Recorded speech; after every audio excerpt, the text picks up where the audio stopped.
foreclosed Victorian on Willow Court, priced at nearly half the market value for the neighborhood. I jumped on it immediately. My realtor, this overly enthusiastic guy named Brandon, who kept talking about his CrossFit achievements, seemed almost relieved when I said I wanted to make an offer without even asking too many questions.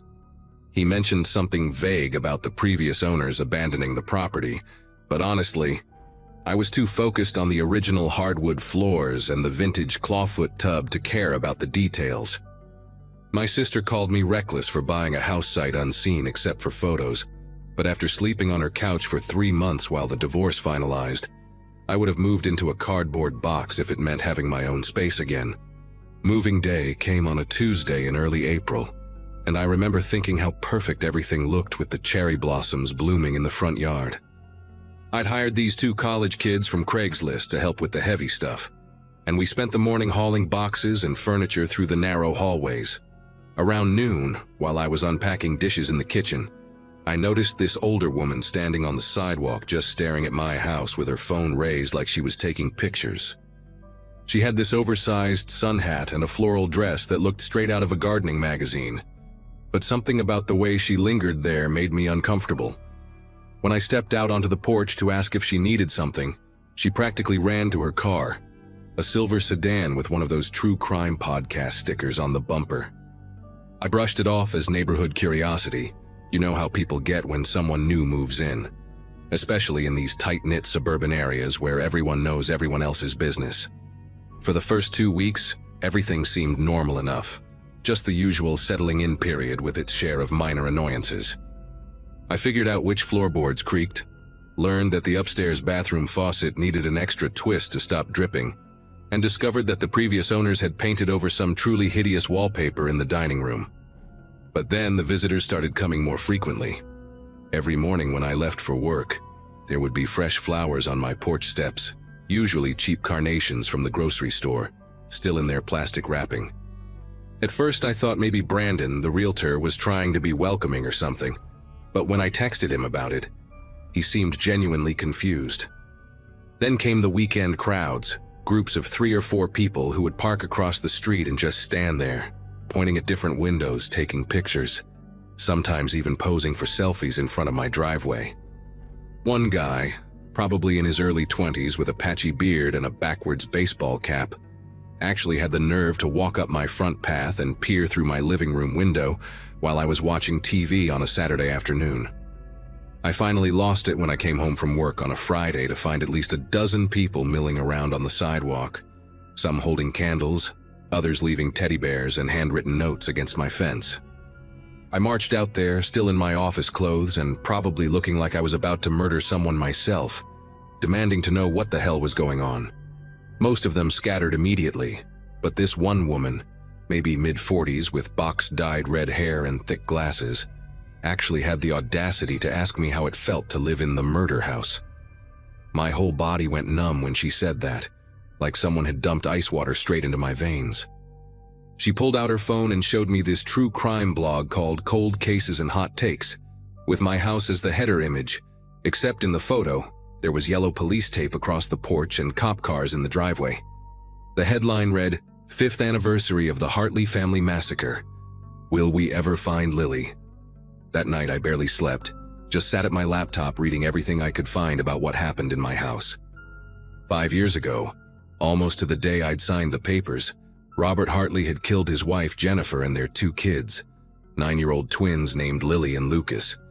The news articles were graphic in that sensationalized way local media gets when something this horrible happens in a quiet neighborhood. He'd used a hammer from his own garage, started in the master bedroom where Jennifer was sleeping, then moved to Lucas's room down the hall. But Lily was never found, just blood on her sheets and her window left wide open. The police figured Robert had hidden her body somewhere before he hanged himself in the basement, but they never located her remains despite searching the property multiple times, even bringing in cadaver dogs and ground-penetrating radar. The case went cold after 6 months, and the bank foreclosed on the house when no next of kin came forward to claim it. Apparently, it had been sitting empty ever since, through 3 different real estate agencies who couldn't move it until Brandon and his company picked it up and decided not to disclose the full history. I spent that entire weekend in a weird daze, walking through my house and seeing it differently now, imagining where everything had happened. The master bedroom, my bedroom now, where I'd been sleeping for weeks in the same spot where Jennifer Hartley had died. Lucas's room, which I'd been using as a home office, setting up my desk probably right where his bed had been. And Lily's room, the smaller bedroom at the end of the hall that I'd been using for storage. Just boxes piled everywhere because I hadn't gotten around to organizing yet. Saturday morning I decided to start renovating immediately. Not because I'm particularly brave or anything, but because I literally couldn't afford to move again. And maybe if I changed everything about the house, I could forget what had happened here.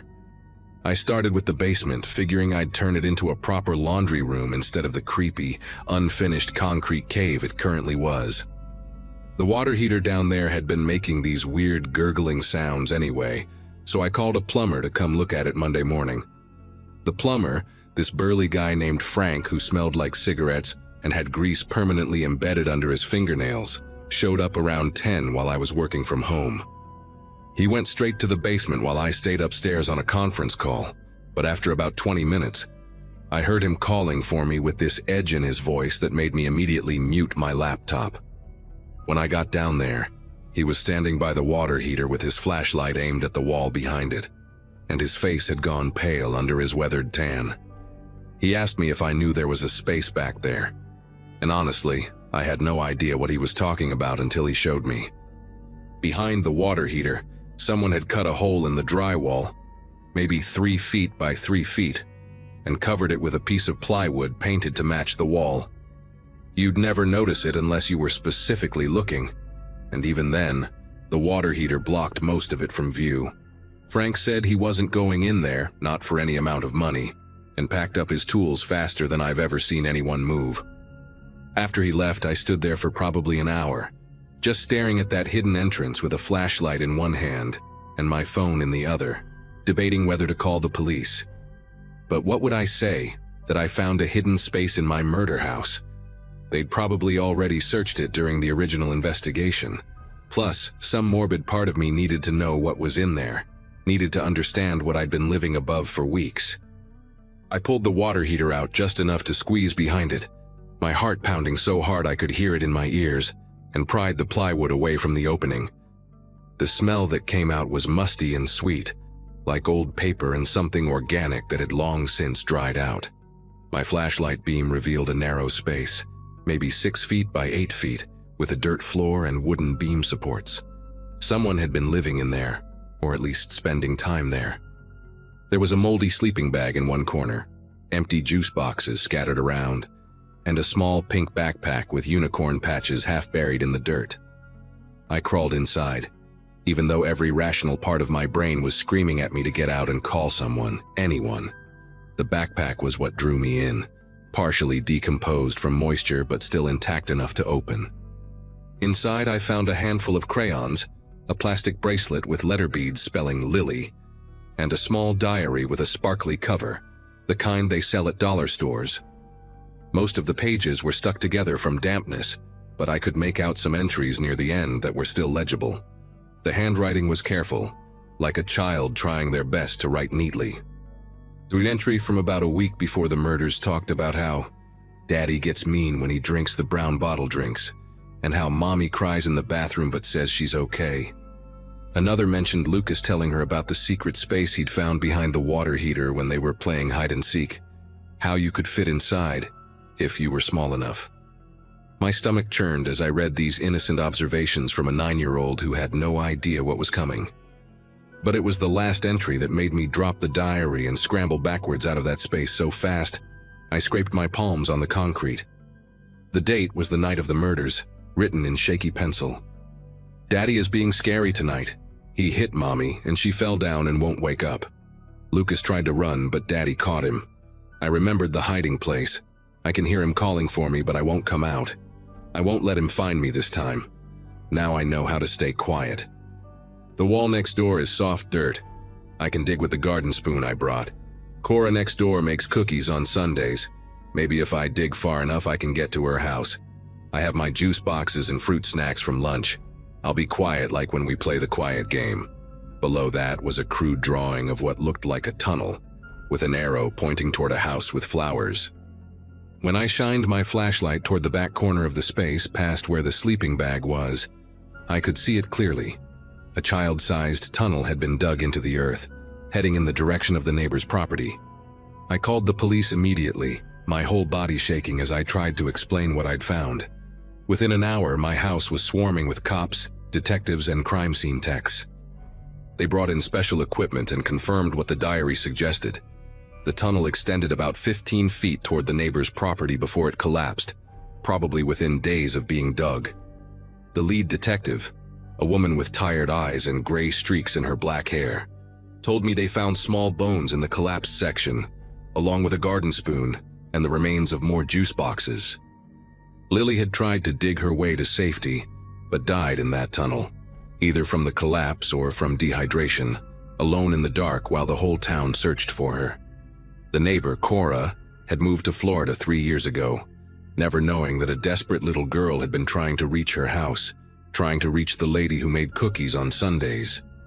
They reopened the case, of course, though there wasn't much left to investigate since Robert Hartley was already dead.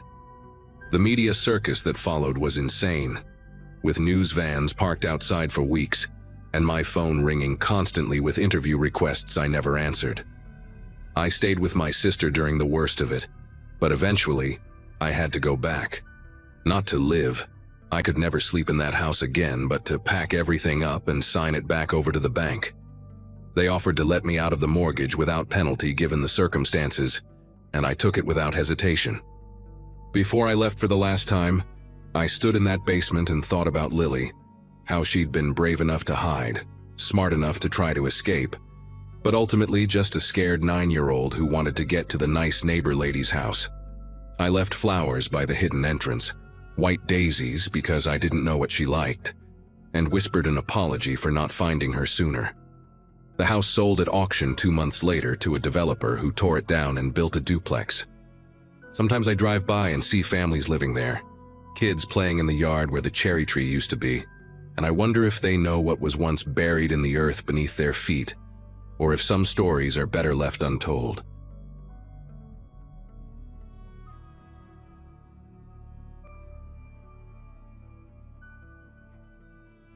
My realtor kept checking his watch while handing me the keys to the Victorian on Sycamore Drive, like he had somewhere more important to be than closing on a property that had been sitting empty for 3 years. I'd graduated college in 2007, right into the recession, and it took me until 41 to save enough for even this foreclosure in northern Michigan, a house the previous owner had abandoned along with everything they owned. I remember thinking that was strange, leaving furniture and clothes and dishes behind, but the price was right, and I needed somewhere to start over after my marriage fell apart. That Friday in October, I pulled into the cracked driveway with my car loaded down with cleaning supplies and power tools, ready to spend the weekend gutting the place and making it livable. I chose the master bedroom first because I needed at least one decent room to sleep in while I worked on the rest. The wallpaper looked like something from a fever dream, this sickly green pattern of flowers that seemed to shift in your peripheral vision, peeling away from the walls in long tongues. When I got my scraper under the edges, whole sections came off like dead skin, revealing another layer underneath. Baby blue roses this time. Then below that a stripe pattern in brown and gold. Layer after layer, 7 deep by my count, each one someone else's attempt to cover up what came before. My shoulders burned from reaching up to the crown molding, and the floor around me looked like a paper graveyard, but I kept scraping, needing to see the original wall, needing to get down to something solid and real. When I finally reached what should have been plaster, my scraper hit something that made me step back. The wall wasn't white or beige or any normal color. It was stained dark brown in irregular patches, and the stains had a texture to them, thick and flaky like old paint that had bubbled and dried. I grabbed my work light and held it close, trying to make sense of what I was seeing, and that's when the pattern became clear. Handprints. Dozens of them, maybe hundreds, pressed into the wall in what looked like dried blood, overlapping each other in a chaotic sprawl that went from floor to ceiling. Some were adult-sized, Fingers spread wide like they were pushing against something, but others were small, child-sized, and those made my throat close up because they weren't just pressed against the wall, they were dragging downward, leaving streaks like someone had been sliding down. I told myself it had to be paint, some weird art project from the 60s when people did stuff like that. But when I touched one of the prints with my fingernail, dark flakes came off and the smell hit me, metallic and organic and wrong. The handprints weren't random either. They formed a path along the wall, leading toward the corner where the floor met the ceiling, climbing up like whoever made them had been trying to get somewhere impossible. I started following them with my light, documenting everything with my phone because I knew no one would believe this. And I noticed that some of the prints had something embedded in them, tiny white fragments that caught the light. I pulled out a pair of tweezers from my toolkit and carefully extracted one, and it was a fingernail, an actual human fingernail, torn off at the quick and stuck in the dried blood like a confession. My first instinct was to call the police, but I kept thinking about how this would look, me alone in this house with what might be evidence of something terrible, and I needed to know more before I brought anyone else into this. I grabbed a bottle of industrial cleaner and a scrub brush, thinking maybe if I could just clean one section, I could see how deep the stains went. But when I started scrubbing, the blood didn't fade. It seemed to activate somehow, releasing that copper smell even stronger. The handprints near the floor were different from the ones higher up, more frantic, fingers splayed at impossible angles, and I realized they continued under the baseboard. I got my pry bar and worked one of the boards loose, and behind it the blood wasn't just on the wall. It had soaked into the insulation, forming dark crystals that crumbled when I touched them. That's when I noticed the floor itself felt wrong under my knees, hollow in places where it should have been solid. I knocked on different sections with my knuckles, listening for the sound to change, and found a spot about 3 feet from the wall where the board sounded completely empty underneath. The wood there was slightly newer than the rest, maybe 10 years old instead of the original 100-year-old oak, and someone had tried to match the stain but hadn't quite gotten it right. I worked my pry bar into the seam between 2 boards and lifted, and the smell that came up made me gag, sweet and chemical like formaldehyde mixed with decay. Under the floorboards was a shallow space, maybe 8 inches deep, that shouldn't have existed according to the house's original blueprints I'd seen at the closing. Inside that space, arranged with a precision that made my skin prickle, were small bones, definitely not from any animal I recognized, too delicate and too specifically shaped. Mixed in with the bones were locks of hair, each one tied with a different colored ribbon, red and blue and yellow and green, like someone had been collecting them over years. The hair ranged from platinum blonde to deep black, some straight, some curled, all different textures and lengths, and each bundle was labeled with a tiny paper tag written in cramped handwriting I couldn't quite make out in the dim light. But what really made me scramble backward was the stack of Polaroid photographs, maybe 30 of them, bound together with a rubber band that disintegrated when I touched it, scattering the photos across the hidden space like playing cards. The photos showed people sleeping in beds, all taken from the same angle, standing at the foot of the bed looking down at them.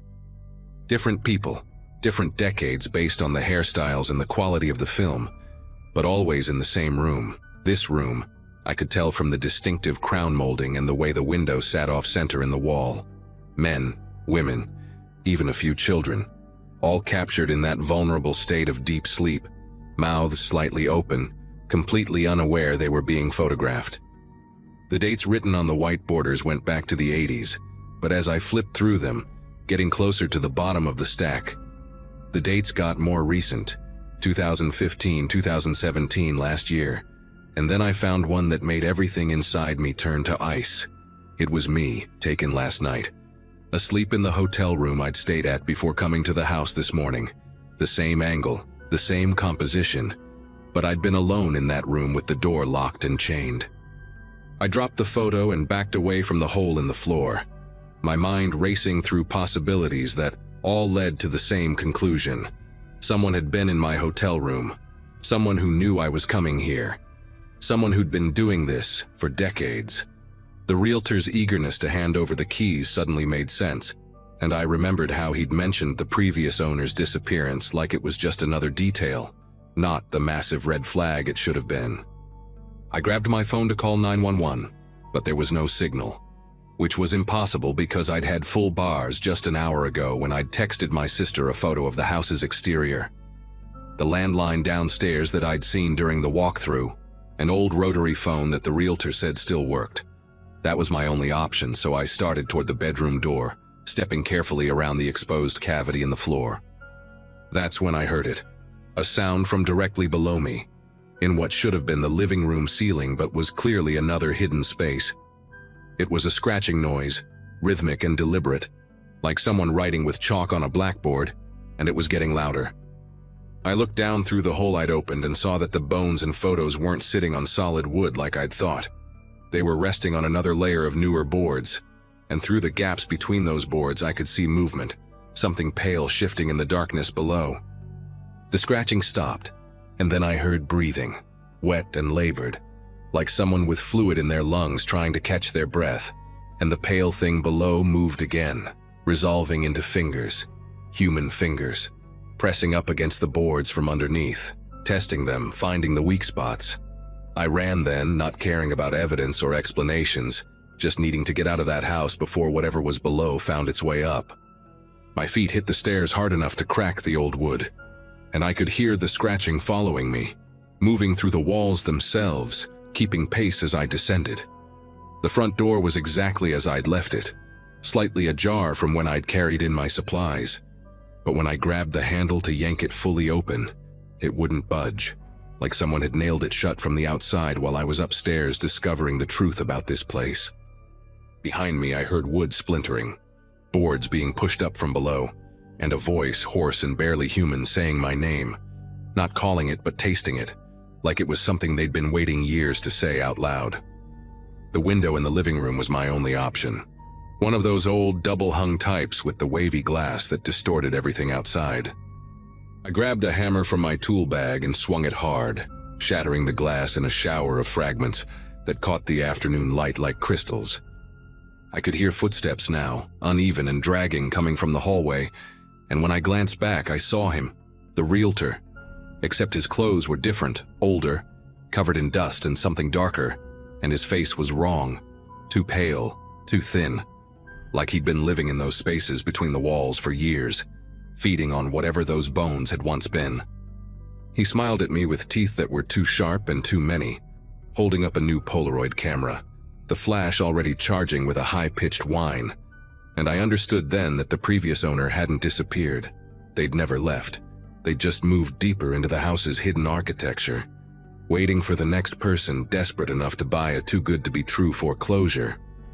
I dove through the window frame just as the camera flash exploded behind me, the light so bright, it left purple afterimages dancing across my vision even with my eyes closed. Glass tore through my jacket and jeans as I hit the porch roof and rolled, then dropped the 8 feet to the dead lawn below, landing hard enough to knock the wind out of me. But adrenaline got me moving, got me running to my car with keys already in my hand, and I could hear him behind me, that wet breathing getting closer, but he stopped at the property line, just stood there at the edge of the yard watching as I fumbled with the ignition. In my rearview mirror as I peeled out, I saw him walk back into the house, patient, unhurried, already preparing for the next buyer, and I realized he'd been playing this game for decades, maybe longer, and the house would go back on the market soon enough, priced to move, perfect for someone starting over. I drove straight to the state police barracks in Grayling and filed a report, showed them the photos on my phone, the fingernail I'd pocketed, even the fresh cuts from the window glass. But when they sent officers to investigate, the house was empty, normal. Just dusty rooms and old furniture, no blood on the walls, no hidden spaces in the floor, nothing but a standard foreclosure property that had been on the market for months. The realtor's office had no record of anyone by the name he'd given me, and the business card he'd handed me at closing had somehow turned blank in my wallet, just white cardstock with nothing printed on it. They suggested stress, suggested therapy, suggested maybe I'd had some kind of episode, but I know what I saw, what I found, and what still visits me some nights, because I'll wake up to find fresh Polaroid photos on my nightstand, pictures of me sleeping in my new apartment 2 states away, each one labeled with yesterday's date, each one telling me that the property line was just a courtesy, not a boundary, and that some sales, once made, can never really be undone.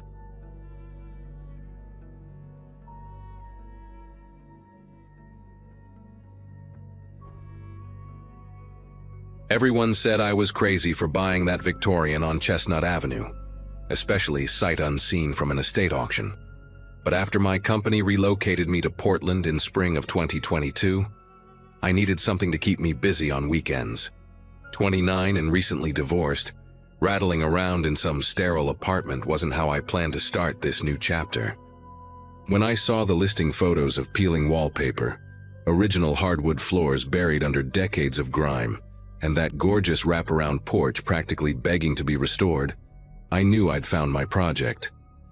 My brother Kevin flew out from Denver to help with the initial assessment, took one look at the place, and immediately started listing all the reasons I should run.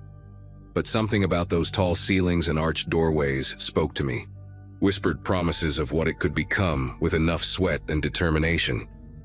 I started with the main parlor that first Saturday in June, the room where the previous owners had installed this hideous electric fireplace insert sometime in the 70s, completely butchering what must have been a beautiful original hearth. Crowbar in hand, safety goggles fogging up from the heat, I began prying away the aluminum frame, revealing layers of different materials like geological strata of bad home improvement decisions. Behind the insert, someone had sloppily mortared in regular red bricks, not even attempting to match the original masonry work. And as I started chipping away at them, I noticed something strange. These bricks weren't just closing off the chimney opening. They continued up into the flue itself, packed tight and deliberate, as if someone wanted to make absolutely sure nothing could ever come down or up through that space again. Each swing of my hammer sent chunks of mortar raining down, coating me in 100-year-old dust that turned my hair gray and stuck to the sweat on my arms. After about an hour of steady work, I'd cleared enough bricks to shine my work light up into the chimney, and what I saw made me pause mid-swing. The flue wasn't just blocked. Someone had built what looked like a false floor about 4 feet up, creating a hidden cavity between the original fireplace opening and this makeshift barrier. My first thought was maybe someone had stashed valuables up there during the Depression, or perhaps Prohibition-era bottles, the kind of discovery that would make this whole renovation worth it. I texted Kevin a photo, joking that I might have just found our retirement fund, and he replied with a string of $sign emojis, telling me to be careful not to damage anything valuable.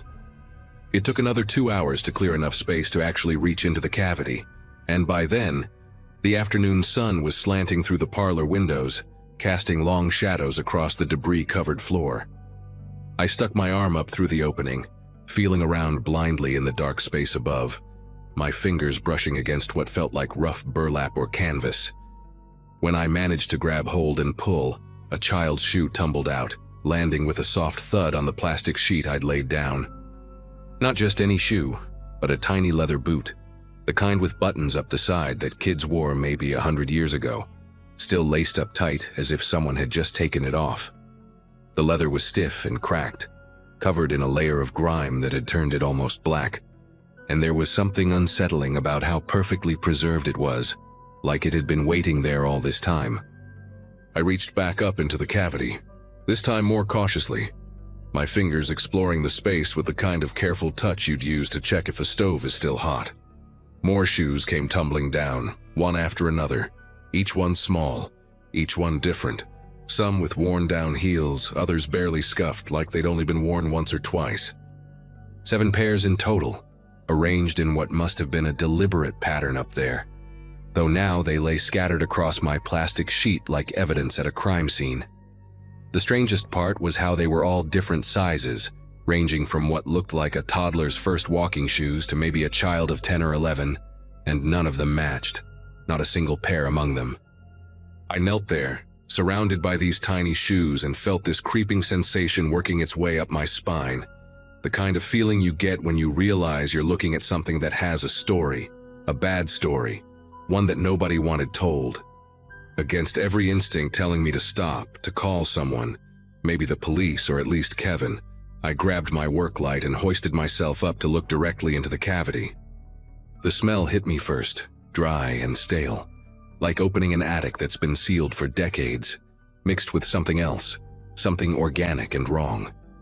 When the beam of my light swept across the space, I saw that the walls weren't just brick and mortar. They were covered in scratches, hundreds of them, maybe thousands, carved deep into the old bricks in frantic, overlapping patterns. Some looked like tally marks, groups of 5 with the diagonal slash through them, covering one section of wall from top to bottom. Others were more chaotic, desperate gouges that had left grooves so deep you could fit a finger in them. And in several places there were dark stains embedded in these scratches, rusty brown streaks that had seeped into the porous brick. My light caught something white in the corner, and when I focused the beam, I nearly lost my grip and fell backward off the ladder. Teeth. Small human teeth scattered across the floor of the cavity like someone had emptied a jar of baby teeth, except there were too many, far too many for just one child. They were everywhere, dozens of them, some still pearly white, others yellowed with age, a few with dark cavities or broken in half.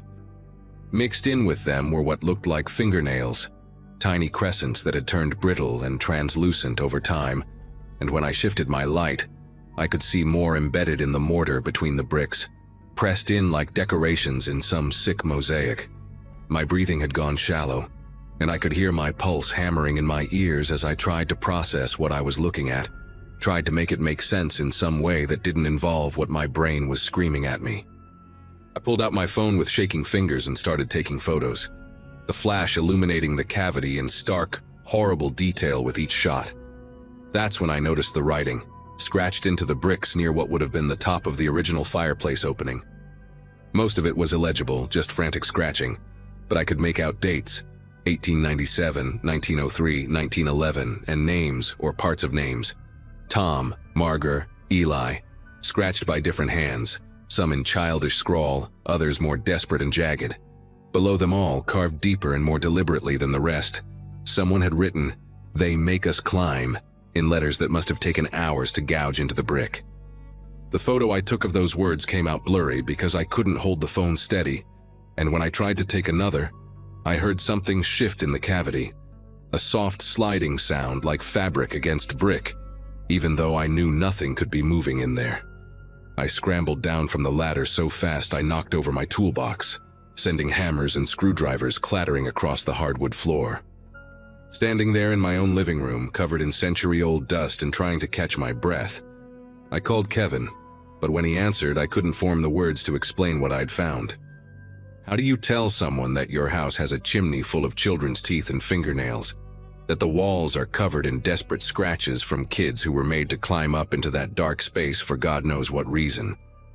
He kept asking if I was okay, said I sounded weird, and finally I just told him to come over right away, that I'd found something bad, really bad, and hung up before he could ask questions.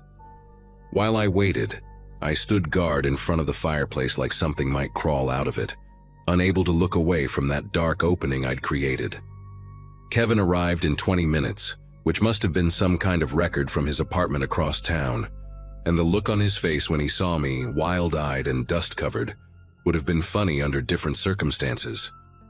I handed him my phone with the photos pulled up, and watched his expression change from confusion to disgust to horror as he swiped through them. He wanted to look for himself, said maybe I was misinterpreting what I'd seen, that there had to be some explanation. But when he climbed up and looked into that cavity, he came down even faster than I had, his face pale and his jaw clenched tight. We argued about calling the police right then, but Kevin pointed out that whatever had happened in there was clearly historical, decades old at least, and we should try to find out more about the house's history first, maybe contact the Historical Society or check old newspapers, because involving the cops would mean our renovation would turn into a crime scene investigation. We spent the rest of that night at the Portland Library's archives section, going through old newspapers on microfilm until our eyes burned from staring at the screen. It was Kevin who found it first, an article from 1913 about a local chimney sweep named Theodore Blackwood, who'd been arrested after a child died falling from a roof. The article mentioned he'd been using orphans and street children as climbing boys, forcing them up into chimneys to clean them from the inside, a practice that had been outlawed for decades, but apparently continued in secret. The boy who died, 7-year-old Thomas Garrett, had gotten stuck in a flue and suffocated before they could tear the chimney apart to reach him. But here's what made us both go cold. The article said this wasn't Blackwood's first incident, that several children had gone missing over the years while working for him, and neighbors had complained about strange crying sounds coming from houses after he'd done work there. The address mentioned in the article as one of his regular clients was 447 Chestnut Avenue, my house. The police never found the missing children, according to the follow-up articles we found, and Blackwood was only convicted of manslaughter for the one death they could prove, serving just 3 years before disappearing from Portland entirely. But we found his obituary from 1924, died in a fire at a boarding house in Seattle, and there was a quote from his landlady saying he'd been raving about the children in the walls and their little fingers scratching right before the fire started. Kevin and I looked at each other across that library table, both thinking the same thing. Those kids never made it out of the chimneys they were forced to clean, and someone, maybe Blackwood himself or maybe someone who discovered what he'd done, had sealed up that fireplace to keep the evidence hidden. We called the police the next morning, and within hours my house was crawling with investigators, forensic teams, even an anthropologist who specialized in historical remains. They confirmed what we'd suspected, finding bone fragments mixed in with the teeth and fingernails, and they eventually identified at least 4 different children based on DNA analysis, though they said there could have been more. The investigation lasted months, and though they couldn't match the remains to any specific missing persons cases from that era, they gave the children a proper burial in a ceremony that made the national news. I sold the house as soon as the investigation wrapped up, taking a massive loss but not caring, because I knew I'd never sleep soundly there again. Never stop imagining those kids trapped in that dark space, scratching at the bricks until their fingers bled, leaving their desperate message for someone, anyone, to find them over a century later.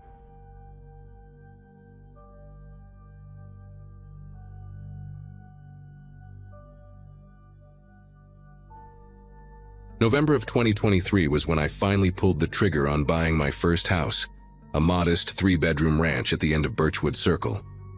After my promotion to regional sales manager earlier that year, I could finally afford something decent, and this place checked all the boxes. Quiet neighborhood, mature trees, that classic American dream setup with the cul-de-sac where kids could play street hockey without worrying about through traffic. My realtor, a chatty woman named Deborah, mentioned the house had been on the market for 8 months, which seemed odd given how nice it was, but she said the seller was motivated and I wasn't about to question my good fortune. Moving in felt like starting fresh at 34, especially after the disaster of my previous apartment situation with roommates who thought dirty dishes were decorative art. I remember thinking this was it, the real adult beginning I'd been working toward since college. My first week there, I met the Prestons next door while I was trying to figure out why my lawnmower wouldn't start.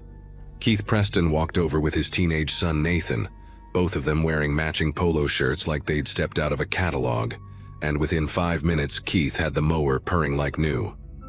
His wife Melissa brought over brownies that evening with their daughter Grace, maybe 12 years old, who kept twirling her hair around her finger while staring at me with these huge green eyes. They seemed like the perfect suburban family, almost aggressively normal in that way, that makes you wonder if they practice their smiles in the mirror. Keith worked in insurance, Melissa homeschooled the kids, they invited me to their church, their barbecues, even offered to collect my mail when I traveled for work. I thought I'd hit the neighbor jackpot, especially compared to my last place where the guy upstairs played death metal at 3 in the morning and the couple next door had screaming matches that could wake the dead. Everything changed on my 9th night in the house when my bladder woke me up around 2:45. I stumbled to the bathroom, still mostly asleep, and as I passed my bedroom window, something outside caught my eye.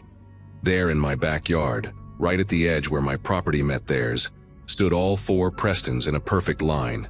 Keith on the left, then Melissa, Nathan, and little Grace on the end, all of them in their pajamas despite the 40-degree weather. They weren't moving, weren't talking, just standing there staring directly at my bedroom window with their arms hanging straight down at their sides like mannequins someone had arranged on my lawn. The moonlight hit their faces in this awful way that made their eyes look completely black, and none of them were blinking. Not once in the whole minute I stood there trying to process what I was seeing. I actually rubbed my eyes like some cartoon character, because this had to be a dream, or maybe I was having some kind of episode from the stress of moving. But when I looked again, they were still there, and now I could see their breath making little clouds in the cold air, which somehow made it worse because it proved they were real. They were alive. They were choosing to stand there in the freezing dark, staring at my window. My first instinct was to open the window and yell down at them, ask what the hell they were doing, but something in my gut told me not to let them know I was awake. Instead, I grabbed my phone and started recording, keeping the screen brightness all the way down so they wouldn't see the glow. The timestamp showed 2:47 a.m., and I filmed them for 5 solid minutes, during which they never moved, never shifted their weight, never even seemed to breathe deeply enough to move their shoulders. At exactly 3:05 a.m., like someone had flipped a switch, they all turned in perfect synchronization and walked single file back to their house. Not a word between them, not a glance at each other. Just this robotic march through the gap in our fence and into their back door. I stayed at that window for another hour, replaying the video over and over, zooming in on their faces, trying to find something that would make this make sense. Were they sleepwalking? Some kind of religious thing? A prank? But the way they'd stood there, the precision of it, the way little Grace hadn't fidgeted even once when normally she couldn't sit still for 30 seconds, none of it added up to anything rational. I didn't sleep the rest of that night, just sat there with every light in my bedroom on, waiting for sunrise like it would somehow erase what I'd seen. Next morning, I was running on coffee and adrenaline when Keith knocked on my door to borrow my hedge clippers. He looked exactly like he always did. Khakis and a button-down, that practiced smile, asking about my work trip next week and whether I'd caught the game last night. I wanted to grab him by his perfectly pressed collar and demand an explanation, but instead, I heard myself making small talk while studying his face for any sign that he knew I'd seen them.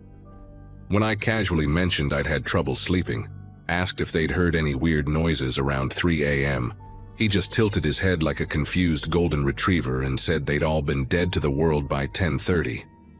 Melissa appeared behind him with a casserole dish, said I looked tired, insisted I take her homemade lasagna, and the normalcy of it all made me question my own sanity. Maybe I'd dreamed it. Maybe the stress of buying a house had triggered some kind of hallucination. Maybe I needed to lay off the late-night coffee. But that night, I set up my laptop facing the window with the camera recording, and sure enough, at 2:47 a.m. on the dot, there they were again. Same formation, same vacant stares, same 18 minutes of absolute stillness before their synchronized departure. This time I noticed more details through the zoom lens. They were barefoot despite the frost on the grass. Their pajamas were different from the night before, so this wasn't some weird recording or trick of light.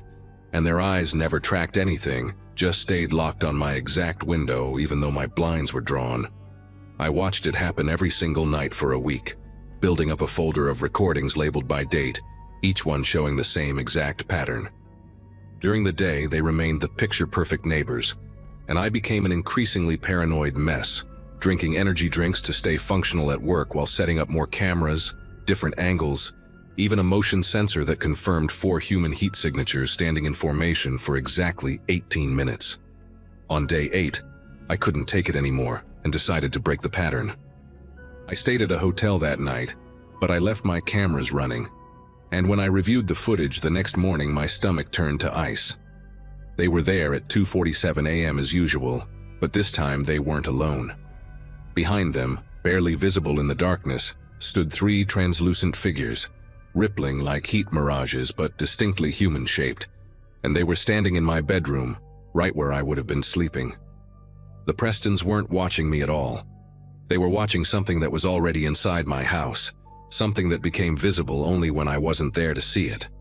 I played that footage back 20 times, adjusting the contrast and brightness until I could make out more details of those figures, and each one had its face pressed against the inside of my bedroom window, looking out at the Prestons like they were having some kind of silent communication.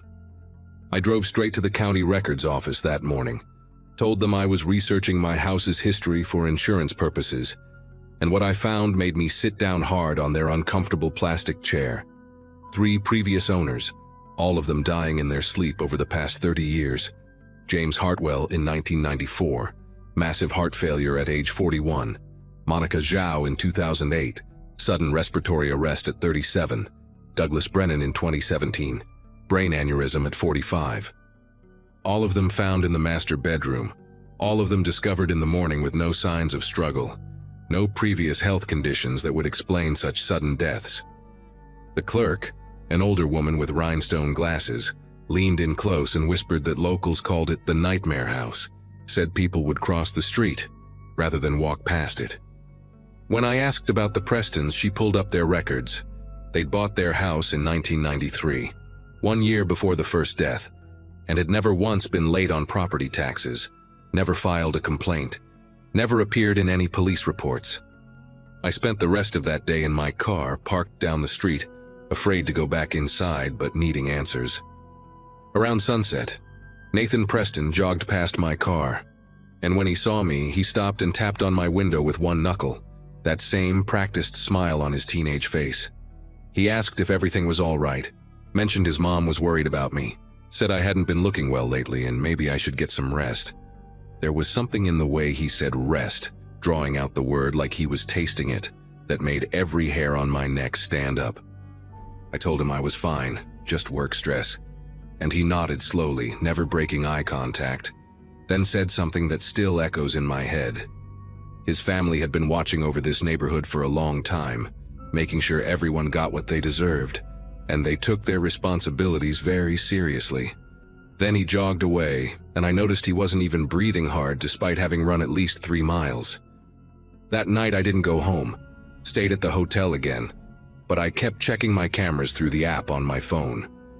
At 2:47 a.m., the Prestons were there as always, but this time I could see the 3 figures in my bedroom more clearly, and they were agitated, moving around the room, pressing against the walls like they were trapped. One of them kept going to the bedroom door and back to the window, over and over, and I realized with growing horror that it was following the same path I took every night when I got up to use the bathroom. These weren't ghosts or hallucinations. They were somehow recordings or echoes of the previous owners, stuck in some kind of loop, and the Prestons were keeping them contained, watching them like guards watching prisoners. When 3:05 came and the family walked back to their house, the figures in my bedroom collapsed to the floor and stayed there completely still until they faded away just before dawn. I never went back to that house. Packed everything I could fit in my car the next afternoon while the Prestons were at their church, left the rest behind, didn't even bother trying to sell the place, just stopped paying the mortgage and let the bank have it. Found out later it went back on the market after 6 months, sold to a young couple from out of state, who probably got the same great deal I did. I check the obituaries sometimes, waiting to see their names, wondering if the Prestons are still standing guard every night, still making sure everyone gets what they deserve, whatever that means. Some nights I wake up at exactly 2:47 a.m. wherever I'm living, and I wonder if they're watching someone else now, or if those things in the bedroom are still there, still trapped, still walking the same paths their bodies walked before they died. All I know for certain is that the Prestons knew exactly what they were doing, had been doing it for 30 years, and they'll keep doing it until someone stops them, or until there's no one left to watch.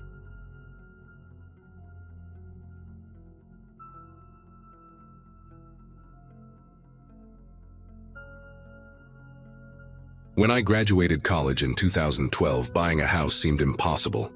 But estate sales change everything when someone dies without family to claim their stuff. The Holloway property sat on Riverside Lane for 6 weeks before I saw the listing. A 3-bedroom ranch with original hardwood floors and a price tag that made my real estate agent do a double take. Mrs. Violet Holloway had died at 93, alone, and the state needed to liquidate her assets fast. I toured it on a Wednesday morning in April, signed papers by Friday, and moved in the following week with my cat, Pepper, and whatever furniture fit in my sedan. The neighborhood felt sleepy in that comfortable way, with tall oaks lining the street and neighbors who waved but didn't pry. I worked remotely as a software developer, which meant my days blended together in a comfortable routine of coffee, code, and video calls. The house needed work, sure, but it was mine. The first note appeared 4 days after I moved in. I woke up around 7, stumbled toward the kitchen for coffee, and nearly stepped on the small rectangle of paper lying just inside the front door. The handwriting was shaky, done in pencil on what looked like paper torn from an old notebook, the edges rough and uneven. It said, "You changed the kitchen." That was it. No signature, no explanation. I picked it up, turned it over, found nothing else. My stomach did this weird flip because, yeah, I had changed the kitchen. The avocado green cabinets were the first thing I painted over, replacing them with clean white.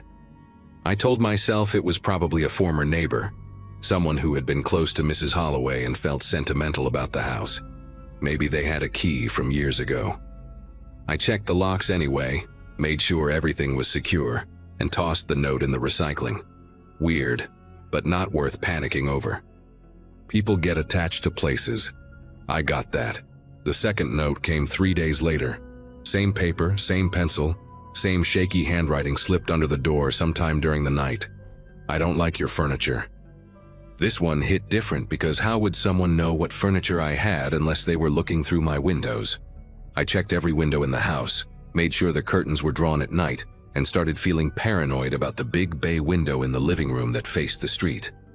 My couch was new, a gray sectional I bought on sale because the old floral one from Mrs. Holloway's estate sale photos gave me the creeps. I called a locksmith that afternoon, had him change every single lock in the house, deadbolts included. He was this older guy with calloused hands who told me the previous locks were original to the house, probably 40 years old, easy to pick if someone knew what they were doing. That made me feel better and worse at the same time. Better because new locks meant security. Worse because it confirmed someone could have been getting in. I started paying attention to everything. Every creak in the floorboards, every shadow that moved wrong, every car that parked too long on the street. My work suffered because I kept getting up during meetings to check the doors, to peer out windows, to make sure Pepper was not freaking out about something I could not see. She was a good cat, usually chill, but she started acting strange around the same time the notes began. She would sit in the hallway staring at the basement door, ears flat, tail puffed. I had not gone down to the basement much since moving in. It was unfinished, just concrete and exposed beams. Boxes of Mrs. Holloway's things the estate sale people did not bother with, and a musty smell that made my nose itch. But Pepper's behavior made me nervous, so I propped a chair under the basement doorknob at night, told myself I was being ridiculous, and barely slept anyway. The third note showed up on a Monday morning, and this one made my heart pound so hard I thought I might pass out. "You sleep on the wrong side." Wrong side of what? The bed? How could anyone possibly know which side of the bed I slept on, unless they had been in my bedroom standing there watching me while I was unconscious and vulnerable? I grabbed my phone with shaking fingers and called the police. The officer who came out was polite but useless, a young guy named Officer Davison, who walked through the house, checked the windows, and basically told me that without evidence of forced entry or actual threat, there was not much they could do. He suggested I install security cameras, gave me a case number, and left. I wanted to scream at him that someone was in my house, that these notes proved it. But his bored expression told me he thought I was paranoid or looking for attention. The moment he drove away, I ordered cameras online, the expensive kind with night vision and motion sensors, paid extra for next-day delivery. I installed 4 cameras by myself the following evening. One pointed at the front door, one at the back door, one covering the living room and hallway, and one in my bedroom because I needed to know if someone was coming in while I slept. The app on my phone would alert me to any motion, save the footage to the cloud, and give me something concrete to show the police when this creep slipped up. For 2 nights, nothing happened. The cameras caught me walking around in pajamas, Pepper jumping on furniture, shadows from car headlights passing outside. Normal stuff. I started to relax, Started to think maybe the new locks had scared whoever it was away. Then on the third night, I woke up at 4 in the morning to find another note on the floor by my bed. Not under the front door this time. By my bed, 6 feet from where I had been sleeping. The note said, "The cameras won't help." My whole body went cold. I grabbed my phone, pulled up the camera app with trembling fingers and scrolled through the footage from the night. Nothing. Hours of nothing. Me sleeping, Pepper curled at my feet. Darkness. Silence. No one entered my room. No one came through the door or the window. The timestamp showed continuous recording with no gaps, no interruptions. It was impossible. I sat on my bed until the sun came up, unable to process what was happening, trying to find a logical explanation that did not exist. Someone was inside my house, someone who knew about the cameras, someone who could move around without triggering a single motion sensor. I called in sick to work, could not even pretend to focus on code when my hands would not stop shaking. I needed help. I called my brother, Andrew, who lived 2 hours away. He thought I was overreacting until I sent him photos of all 4 notes. He said he would drive up that weekend, stay with me, help me figure it out, but I could not wait that long. That afternoon, I started searching the house top to bottom, looking for any opening, any gap, any way someone could be getting inside. I checked every closet, every cabinet, moved furniture, looked behind appliances. When I got to the basement, I almost turned back. That musty smell was stronger, and the single bulb hanging from the ceiling barely lit the space. Pepper refused to follow me down the stairs, just sat at the top, meowing in this anxious way that made my skin prickle. The basement was bigger than I remembered, cluttered with old boxes labeled in faded marker, Christmas decorations, clothes, books. I moved things around, checked the walls, and that's when I noticed something odd about the far corner. The concrete wall had a seam, barely visible, like someone had cut a section and fitted it back.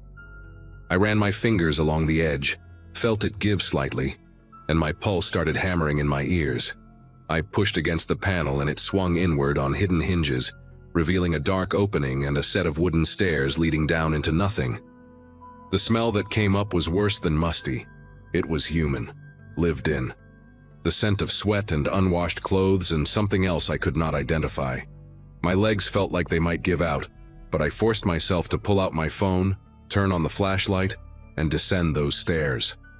Each step creaked under my weight and the air got colder the farther down I went. The sublevel was not large, maybe 15 feet by 20, with a low ceiling that made me hunch. There was a mattress on the floor with rumpled blankets, a camping lantern, scattered food wrappers, empty water bottles. Someone had been living here. Someone was still living here. On the wall, taped up like some kind of sick gallery, were photographs, dozens of them. Pictures of me carrying boxes into the house on moving day, me painting the kitchen cabinets, me sitting on my couch with my laptop, me asleep in my bed, all taken from angles inside the house. My breathing came fast and shallow, and I felt dizzy like the walls were closing in. There was a small desk in the corner, and on it sat a leather journal, worn and cracked with age. I did not want to touch it, did not want to know, but my hand reached out anyway. The handwriting inside matched the notes, that same shaky scrawl, page after page of entries dated back years. The first entries were from 2003, written by someone named Albert Holloway, Mrs. Holloway's son. I remembered the estate lawyer mentioning him briefly, saying he had died in a car accident in 2005, that Mrs. Holloway had lived alone for decades after losing her only child. But here was his journal, and the entries kept going past 2005, past 2010, past 2020. The recent ones were disturbing, talking about his mother dying, about the house being sold, about me. The last entry was dated yesterday, written in that shaky hand. She doesn't know I never left. I dropped the journal and ran. I did not think, did not plan, just scrambled up those stairs, through the basement, up to the main floor, grabbed Pepper and my car keys, and got out of that house. I sat in my car in the driveway, shaking so hard I could barely hold my phone, and called 911. This time I did not get a bored officer. I got 3 squad cars, an ambulance on standby, and eventually a SWAT team because I told them someone was living in my basement and had been stalking me for weeks. They went in with guns drawn, cleared the main floor, then the basement, then found the hidden panel. I watched from behind a police car, clutching Pepper's carrier, as officers descended into that sub-level. They were down there for 20 minutes. When they came back up, they had a man in handcuffs, skinny and pale, with long, greasy hair and a beard that reached his chest. He looked like he was 60, but moved like someone younger. Albert Holloway. Alive. He did not struggle, did not say anything, just stared at the house as they loaded him into the police car like he was saying goodbye. The detectives told me later that Albert had faked his death in 2005, some kind of psychotic break after a fight with his mother.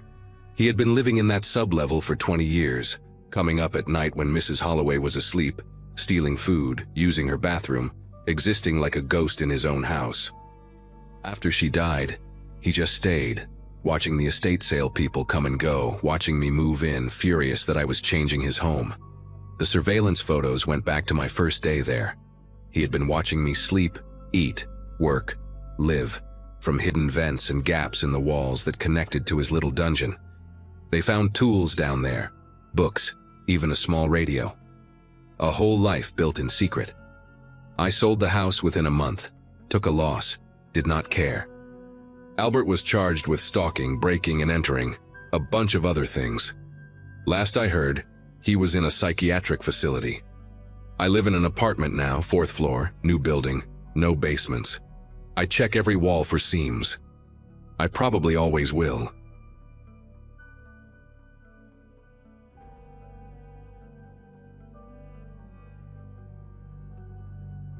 The auctioneer's gavel hit the podium at $63,000, and just like that, I owned 4 acres of overgrown Wisconsin farmland with a house I'd only seen in grainy photographs. My ex-wife would have called it insane, dropping that kind of money on a property site unseen, but that was exactly why I did it. The divorce papers had been signed for 2 months, and every street corner in Madison reminded me of something I wanted to forget. I needed space, literal and mental. Somewhere I could tear things apart and rebuild them however I wanted. The real estate agent met me at the property 3 weeks later, handing over the keys with an apologetic expression that should have been my first warning. She mentioned the previous owner had died in a nursing home, that the place had sat empty since 2011, that I'd need to do extensive clearing before it resembled anything livable. She wasn't exaggerating. When I pulled up that Friday afternoon in May with my German Shepherd mix Charlie riding shotgun, the farmhouse looked like something from a horror movie set. White paint peeled off in long strips, the porch sagged dangerously on one side, and the windows were so caked with grime they reflected nothing but dark squares.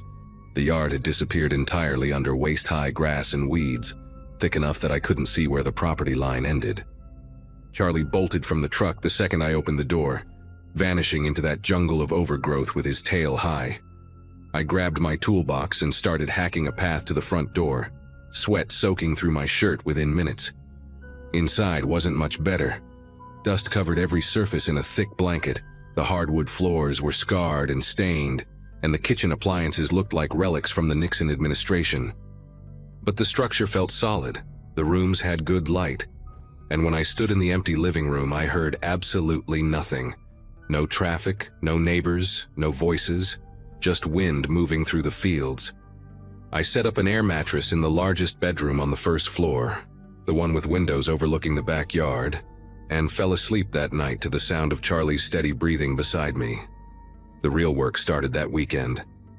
I spent Saturday morning just mapping out what needed to be done, walking the property line with a machete I'd bought specifically for clearing brush. The backyard was the worst of it. A solid acre of tangled weeds, wild grass, and volunteer trees that had sprouted up in the years of neglect. An old wooden shed stood near the back fence, its roof partially collapsed, surrounded by vegetation so thick I almost missed it entirely. I decided to start there, figuring if I could clear around the outbuildings first, the rest would feel less overwhelming. Charlie followed me everywhere, nose to the ground. investigating every smell with that intense focus dogs get when they're onto something interesting. Around noon, while I was pulling up a stubborn patch of thistle near the shed, he started digging. Not the casual pawing dogs do when they're bored, but aggressive, purposeful digging, sending dirt flying behind him in huge sprays. I called him off twice, but he kept returning to that same spot, a patch of ground about 6 feet from the shed's east wall. His paws worked frantically and he made these low, whining sounds in his throat, the kind he'd never made before. I finally walked over and grabbed his collar, pulling him back to examine what had him so fixated. The dirt there looked different, darker and more compact than the surrounding soil, almost like it had been disturbed and then settled differently over time. I figured maybe the previous owner had buried trash there, or maybe there was an old septic line Charlie could smell. I stuck a shovel in to move him along, planning to just fill the hole back in. The blade sank into the earth easier than it should have, hitting something solid about 2 feet down. Not rock solid, but something with give to it, wrapped in something that crinkled. My first thought was garbage bags, maybe old lawn waste the previous owner had been too lazy to haul away. I dug wider, clearing more dirt, and that's when I saw the edge of it. Thick plastic sheeting, the industrial kind, yellowed with age and soil. I should have stopped right there. Should have filled it back in and called someone, or just left it alone entirely. But curiosity works like a hook, and once it's in you, it pulls. I cleared more earth away, working carefully now, and the plastic became more visible, wrapped around something large and distinctly shaped. The afternoon sun beat down on my neck as I squatted there, hands covered in dirt staring at what I'd uncovered. Then the smell hit me, faint but unmistakable even after all these years. That sweet, sick odor of decay that never fully leaves once organic matter has broken down.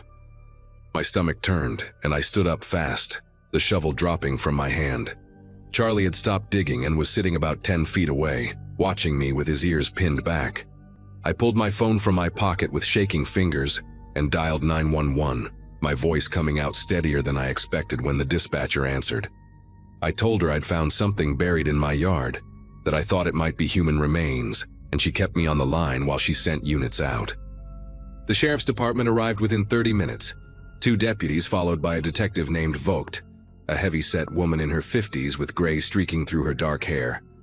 She took one look at the partial excavation, made a phone call, and within an hour my backyard had transformed into a crime scene. Yellow tape, evidence markers, a team in white suits carefully removing layer after layer of dirt and plastic. They made me wait on the front porch with Charlie while they worked, and I sat there for hours, watching vehicles come and go, watching more people show up with cameras and equipment. Detective Vogt came to talk to me around sunset, her face giving nothing away. She asked how long I'd owned the property, whether I knew the previous owner, whether I'd noticed anything unusual beyond what Charlie had dug up. I answered everything honestly, showed her my auction paperwork, explained that I'd moved in less than a week ago. She nodded, taking notes, then told me they'd confirmed human remains, mostly skeletal at this point, wrapped in plastic and buried approximately 3 feet deep. They'd also found personal effects with the body. A wallet, she said, with identification inside. The name on the driver's license was Howard Ernest Shipley, issued in 1984, expiration date stamped 1987. The photo showed a thin man with dark hair and a mustache, the kind of grainy Department of Motor Vehicles picture that makes everyone look vaguely criminal. Detective Vogt showed me a photocopy while we sat at my kitchen table 2 days later, after the remains had been removed and the forensics team had finished processing the scene. She'd come back to ask follow-up questions, and I could tell by her body language that something wasn't adding up for her either. I asked the obvious question, who was he? She tapped her pen against her notepad and said that was the problem. Howard Ernest Shipley had no missing person report filed anywhere in the state. No family members had ever reported him gone, no employers, no friends. The address on his license traced to an apartment building in Milwaukee that had been torn down in 1993. They'd run his social security number and found he'd stopped filing taxes after 1987.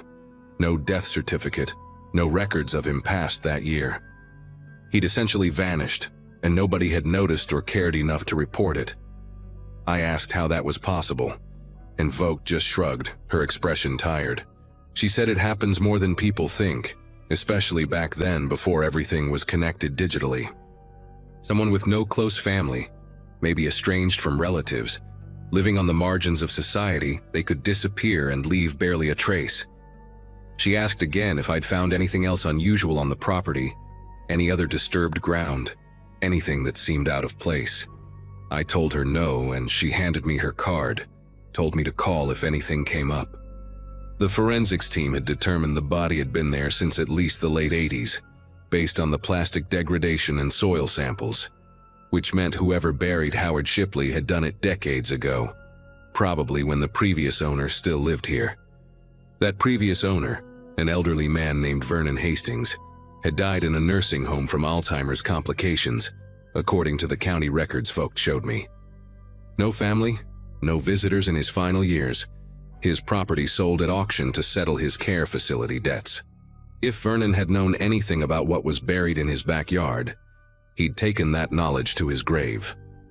The investigation would continue, Vogt assured me, but without leads or witnesses, she admitted it would likely go cold.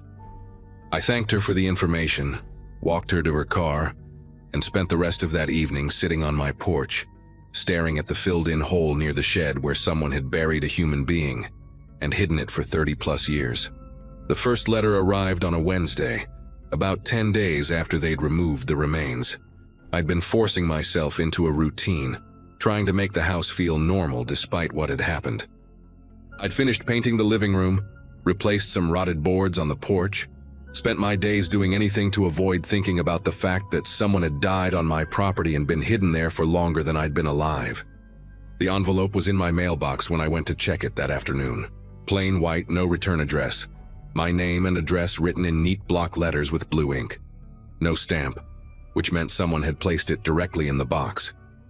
I opened it standing right there at the end of my driveway, figuring it was probably a notice from the county or something related to the investigation.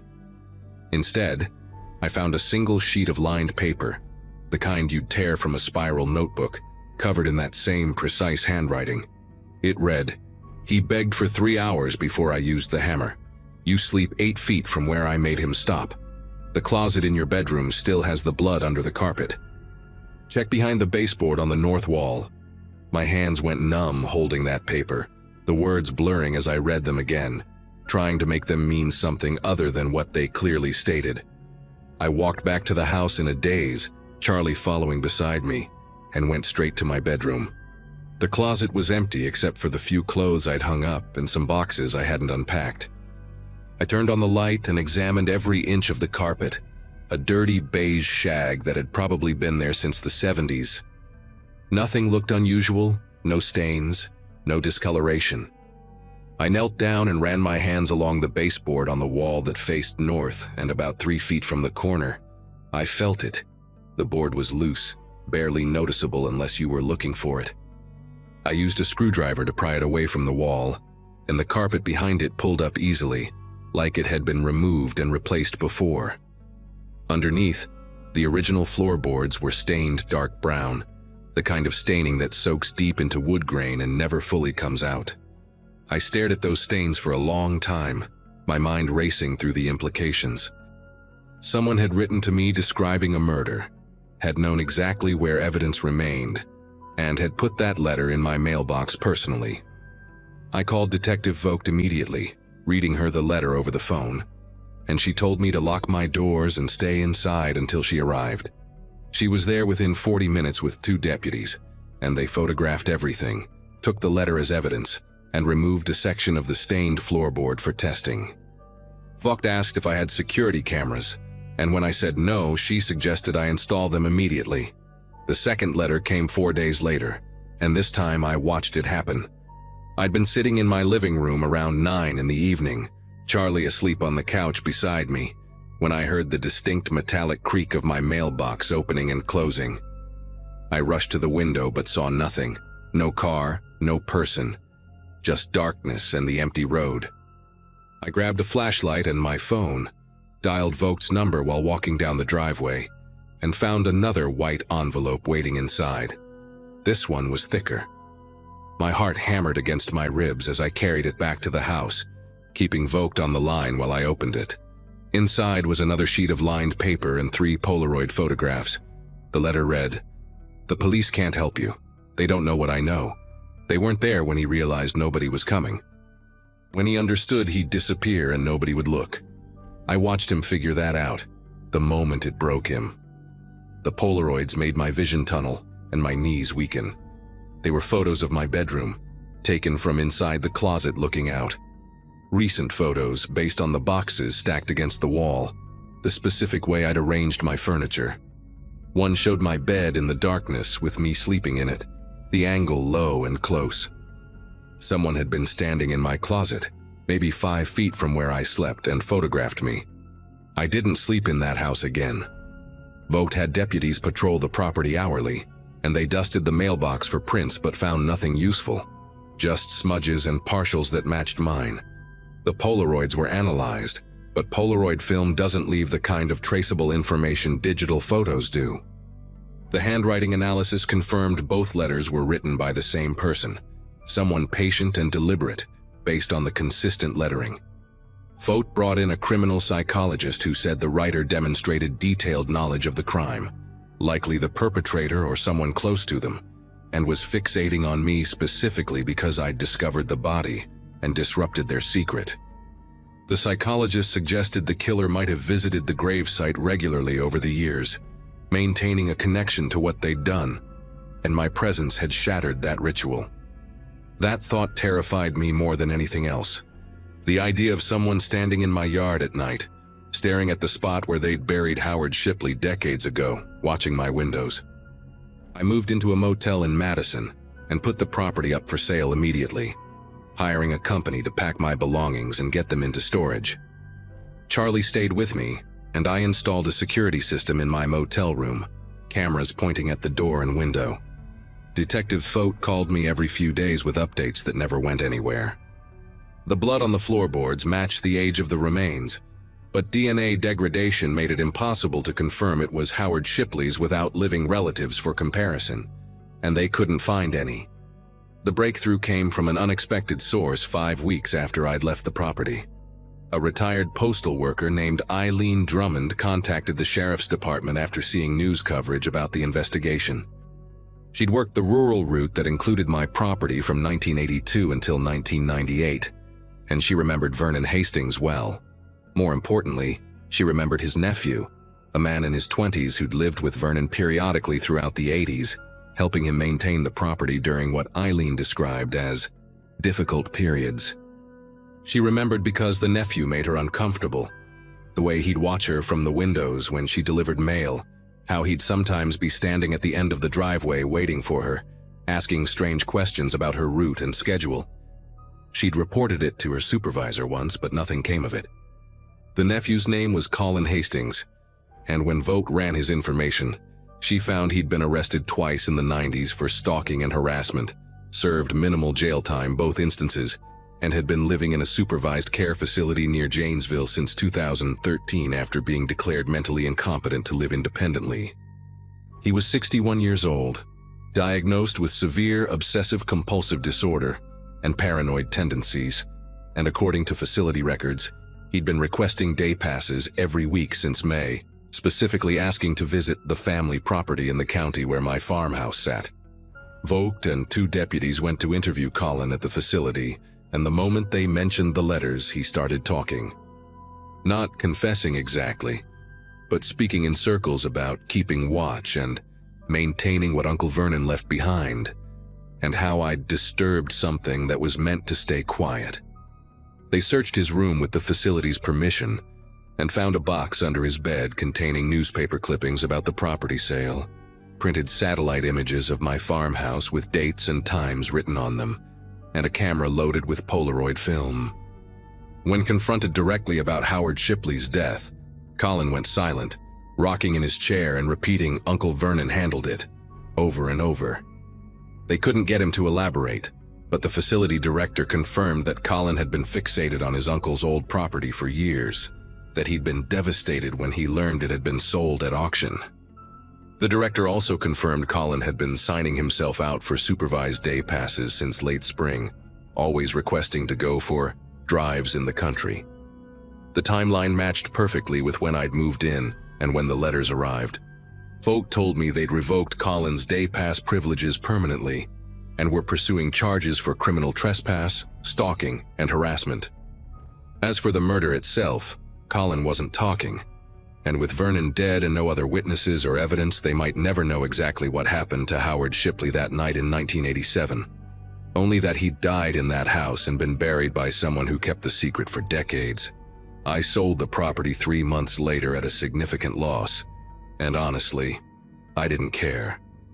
The new owners were a young couple from Illinois who knew the full history and planned to demolish the house entirely and build new. I hope they did. I hope they tore that structure down to the foundation and started completely fresh, erasing whatever happened in that bedroom all those years ago. I moved to an apartment complex in downtown Madison, 3rd floor, with neighbors on all sides and security cameras in every hallway. Charlie adjusted better than I did, though he still sometimes stares at closed doors in a way that makes my chest tighten. I sleep with my closet door open now, always, and I've installed motion sensor lights in every room. Vogt told me last month that Colin had been transferred to a more secure facility after he tried to leave during a group outing, saying he needed to check on the property. The case of Howard Shipley's murder remains officially open, but realistically cold. Sometimes I wonder if Vernon actually killed him, or if Colin did it and Vernon helped cover it up, or if it was something else entirely that I'll never understand. What I do know is this: someone died alone and terrified in the room where I tried to sleep, and another person held on to that knowledge like a treasure for 37 years, visiting it, protecting it, obsessing over it until I accidentally dug it up and shattered their sick little ritual. I don't go near rural properties anymore. I don't even drive through the countryside if I can help it, and every time my mailbox creaks open, my whole body tenses, waiting for another white envelope that I know, logically, can't come anymore, but that some part of me will always be expecting.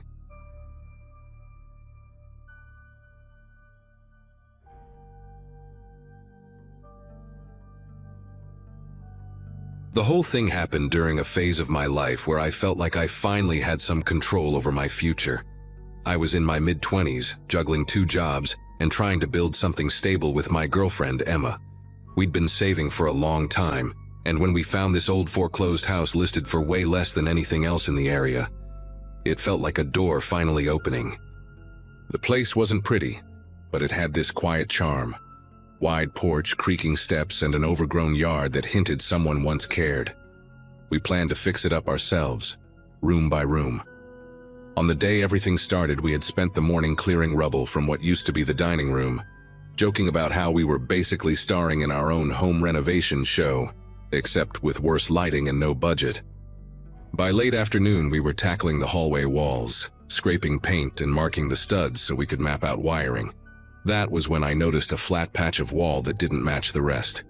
The texture felt different, too smooth, almost deliberate, like someone had tried to make it blend in but didn't quite understand how the original builder finished their surfaces.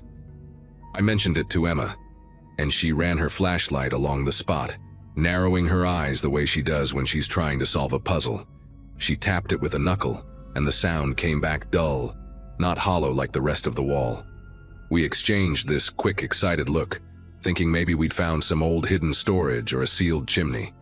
Honestly, the possibility of any cool old house secret felt like a victory. Once we cut into the drywall, the excitement drained into something heavier. Behind the panel was a wooden door we hadn't seen anywhere on the house plans, solid, faded, and scuffed as if someone had tried to scrape something off the surface years ago. The strange part was that it opened inward, yet all 5 deadbolts were installed facing our side. Not standard locks either. These were mismatched ones, brass, steel, sliding, turning, like someone kept adding more each time they felt the previous ones weren't enough. I remember Emma muttering under her breath, not scared exactly, but unsettled in this way that made my chest tighten a little. The air around that door felt heavier, like the hallway suddenly didn't belong to the rest of the house. We hesitated for a moment, then started opening each deadbolt one by one. Some screeched like they hadn't been touched in years. Others moved too easily, as if someone had used them far more recently than we wanted to imagine.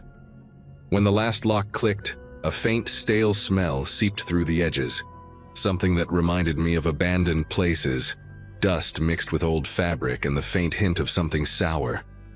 Emma stepped back and let me push the door inward. It didn't resist.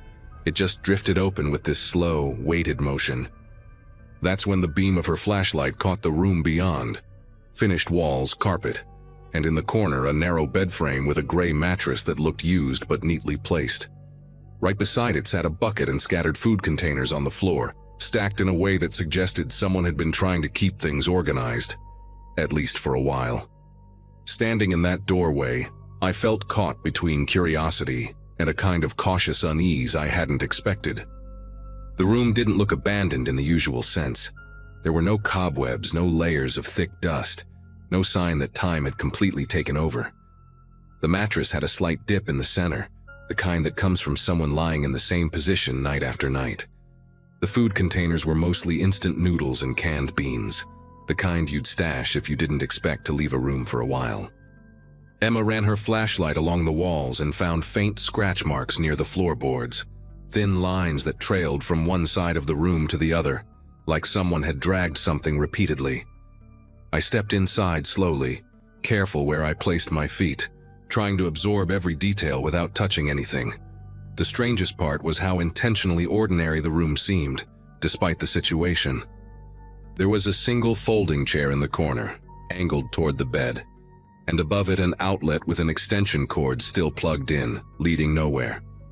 The cord had been cut cleanly, leaving just frayed copper ends. The carpet had an odd rectangular imprint near the center, as if a piece of heavy furniture had once been there, but had been removed deliberately. Emma whispered my name, pointing to a small pile of notebooks stuffed beneath the bed.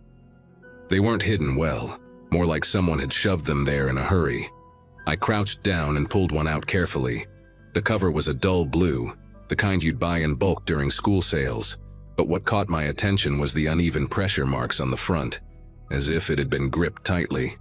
We opened the first notebook together, half expecting to find empty pages or something mundane.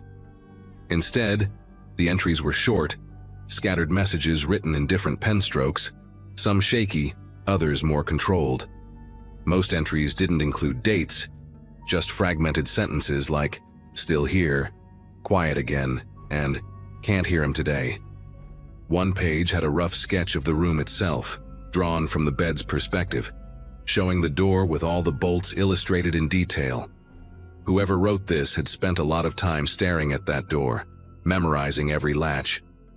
As I flipped through more pages, Emma pointed out one section where the handwriting changed drastically. Longer entries, more frantic loops and underlines. One line repeated 3 times. "He checks at night." The way the ink bled a little made it seem like the writer pressed down too hard, like the message mattered more than the space left on the page. Emma wandered toward the corner opposite the bed and found something that made both of us step back instinctively. There were faint footprints on the carpet, just the outlines darker than the surrounding fibers. Not fresh, but not old enough to blend in. They faced the bed, perfectly aligned, spaced like someone had stood there for long periods without shifting. I felt this creeping awareness that the room wasn't just a leftover secret, it had been used with purpose. The deadbolts outside suddenly made more sense in the worst possible way. Someone had stayed here, someone had been kept here, and someone else had checked on them. The thought made my throat tighten, and I could tell Emma was trying hard not to imagine the stories behind those footprints. She whispered that we should call someone, but I wanted to search a little more before involving authorities, hoping for some logical explanation that wouldn't spiral into something darker.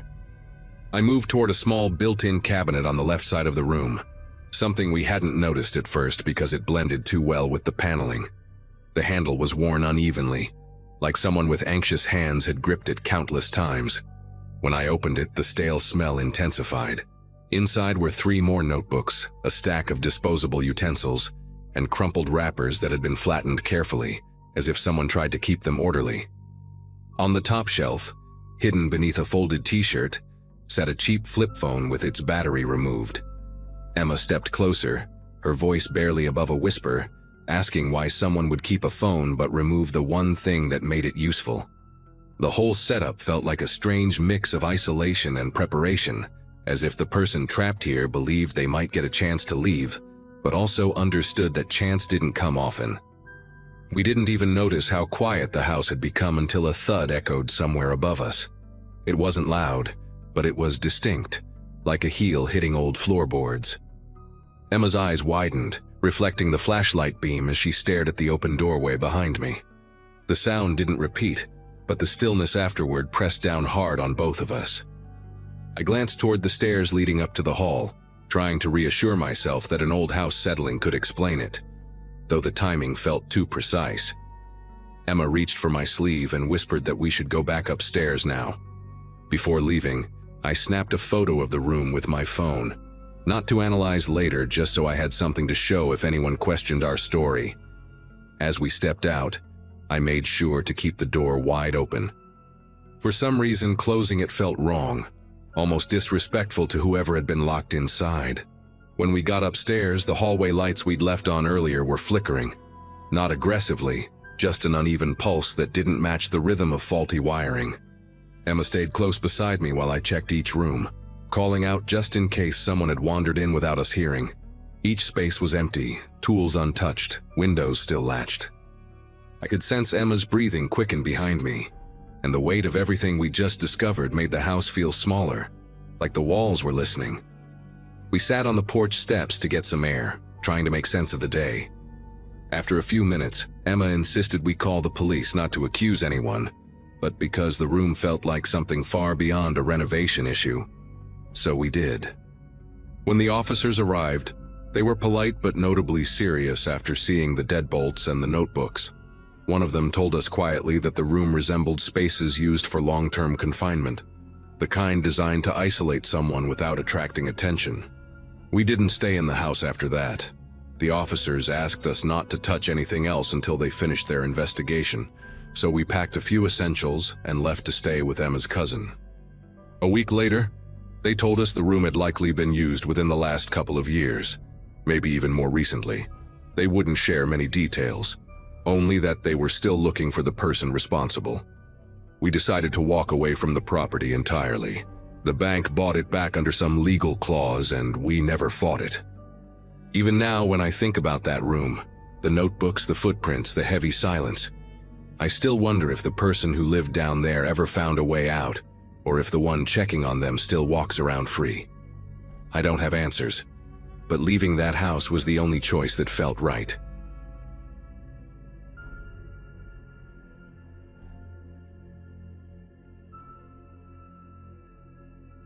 Moving into that basement apartment felt like the closest thing to independence I'd managed in years. I was juggling research work, late-night writing sessions, and a fellowship that barely covered anything, so finding a place that didn't look like it might collapse was already a win. The house had this old charm that was hard to describe: peeling white paint, narrow stairways, and a weird floral smell that seemed baked into the walls. My landlord, a tall guy named Harold, had walked me through the space quickly, rushing past one tiny door in the corner and muttering that it was for building maintenance only. I didn't give it much thought at the time. I just needed a quiet place where I could sleep without the sound of undergrads partying a floor above me. The first couple of days passed without anything unusual. The apartment wasn't big, just a narrow kitchen, a small sitting area, and a bedroom with a window barely the size of a shoebox. Every sound echoed strangely down there. Pipes hummed, the water heater clicked, and sometimes the old wooden beams let out these long sigh-like groans that made the whole place feel alive in a tired sort of way. That little door in the corner remained locked, a plain metal handle and a faded sticker warning that only authorized personnel were allowed. I never saw anyone come or go. There wasn't even dust disturbed around it, which somehow felt odd in a basement. About a week in, I remember sitting at my tiny desk revising a chapter draft when I heard something that didn't blend with the usual basement noises. It wasn't a pipe and it wasn't the house shifting. It sounded like a short, dry cough, human, unmistakably human, coming from the other side of that locked utility room. At first, I literally laughed under my breath, thinking maybe I'd been awake too long. But then it came again, louder this time, like someone clearing their throat deliberately. I felt this quiet tension crawl through the room, the kind that makes you lift your head slowly because you're trying not to confirm what you think you heard. I walked toward the door, not even sure why, maybe out of instinct more than anything. The air around that corner felt heavier, like it hadn't been stirred in years, and the overhead light flickered a little as I approached. I pressed my ear close to the wood, half hoping I'd hear nothing so I could chalk it up to imagination. Instead, I caught a low, muffled mutter, like someone talking to themselves in a tired, breathless way. It wasn't clear enough to make out words, but the rhythm was familiar. It was the sound of a person trying to steady their breathing. That's when a cold realization hit me. Whatever was behind that door wasn't mechanical, and definitely wasn't building maintenance. As soon as I stepped back from the door, I felt this strange mix of confusion and irritation building inside me. I wasn't scared yet, just unsettled in a way I couldn't explain. I grabbed my phone and went upstairs to talk to Harold, figuring maybe he had someone doing repairs or staying temporarily in that tiny room. When he opened his door, he had this impatient posture, like he'd been interrupted from something important. I told him exactly what I'd heard, keeping my voice calm, expecting a simple explanation. But his expression shifted fast, tightening in a way that made the whole interaction feel wrong. He told me I was mishearing the pipes and not to concern myself with things that didn't involve me. I tried pressing the issue gently, mentioning that it sounded unmistakably human. That's when his tone changed completely. He leaned in a little, his voice dropping to this sharp whisper that didn't match the friendly landlord impression he'd put on when I moved in. He said if I kept making trouble, there were plenty of people waiting for cheap rentals, and he wouldn't hesitate to terminate my lease. The phrasing hit me like a slap. Who talks like that over a noise complaint? I left his doorway feeling oddly defensive, not because of fear, but because I couldn't shake the sense that he was hiding something he didn't want anyone poking at. For the rest of that evening, I kept replaying the moment in my head while pretending to focus on my laptop. The basement felt different now, as if the silence itself had weight. Even regular noises, the hum of the fridge, the creak from upstairs, felt sharper, more deliberate. Every time I glanced toward that little locked door, I felt this nagging tension knotting in my chest. I kept telling myself I wouldn't go near it again. But when the house settled after midnight and that faint cough drifted out once more, just a single strained exhale, any resolve I had dissolving instantly. Instead of approaching the door this time, I turned off all the lights and sat quietly on my bed, listening. The sound came again, a short, dragging breath, followed by a rasp like someone trying to speak through dryness. It wasn't frantic or loud. It had this drained quality, as if whoever was in there had been in that state for a long time. That thought alone sent a current of unease through me. I couldn't shake the feeling that whoever it was wasn't supposed to be there, or worse, couldn't leave. I stayed awake for hours, waiting to hear movement or footsteps, but nothing else came. Just the memory of that sound looping in my mind, refusing to fade. By the next morning, my nerves were running on autopilot. Every small task, making coffee, packing my bag, locking the door behind me, felt mechanical, like my mind was somewhere else entirely. During the day on campus, I kept zoning out in the middle of conversations, picturing the layout of that utility room. It didn't make sense. The room couldn't have been larger than a walk-in closet, and there was no reason anyone should be inside it. By late afternoon, I'd convinced myself I needed to check it again, not to confront anything, but just to reassure myself that the noise had been some weird plumbing quirk. I returned home earlier than usual, hoping the quiet would make things clearer. The basement had that same cool stillness it always did, but standing at the bottom of the stairs, I swear the air carried a faint trace of something, like old laundry mixed with stale breath. I walked slowly toward the corner, feeling my pulse pound in a way I couldn't control. I leaned close to the door again and didn't hear anything at first, just silence. I must have stood there for a full minute before something brushed softly against the other side. A gentle shuffle, like fabric moving across concrete. It wasn't loud, but it was deliberate. That tiny sound felt like confirmation of every suspicion I'd been denying since the first night. I backed away and went straight upstairs to confront Harold again, not caring if he got irritated. When he opened the door, he had this rigid posture, as if he'd been expecting me. I told him plainly that someone was inside that utility room and that it wasn't safe or normal. His reaction was instant. His face flushed, and he stepped forward, blocking the doorway with this tense stillness that made my instincts light up in alarm. He repeated the same threat as before, telling me he wouldn't tolerate accusations, and that tenants who couldn't respect boundaries didn't get to stay.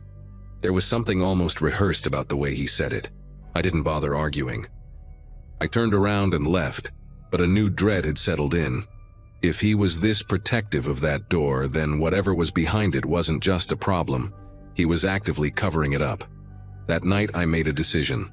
I packed my essentials, shoved everything into my car, and slept in the back seat outside a 24-hour diner. It wasn't comfortable, but at least I could rest without listening for coughs and whispers. The next morning I returned only to give Harold my keys. I didn't explain anything and he didn't ask. He just took them with this rigid expression that told me he was relieved to see me go. I moved into a new place within a week, and even now I sometimes think about that locked door. I've convinced myself someone was living in there, someone who wasn't supposed to be. I never found out who they were or why Harold hid them, but the sound of that weak, dragging breath still echoes in my memory whenever I walk past a closed door in an old building, and I've never rented a basement apartment again.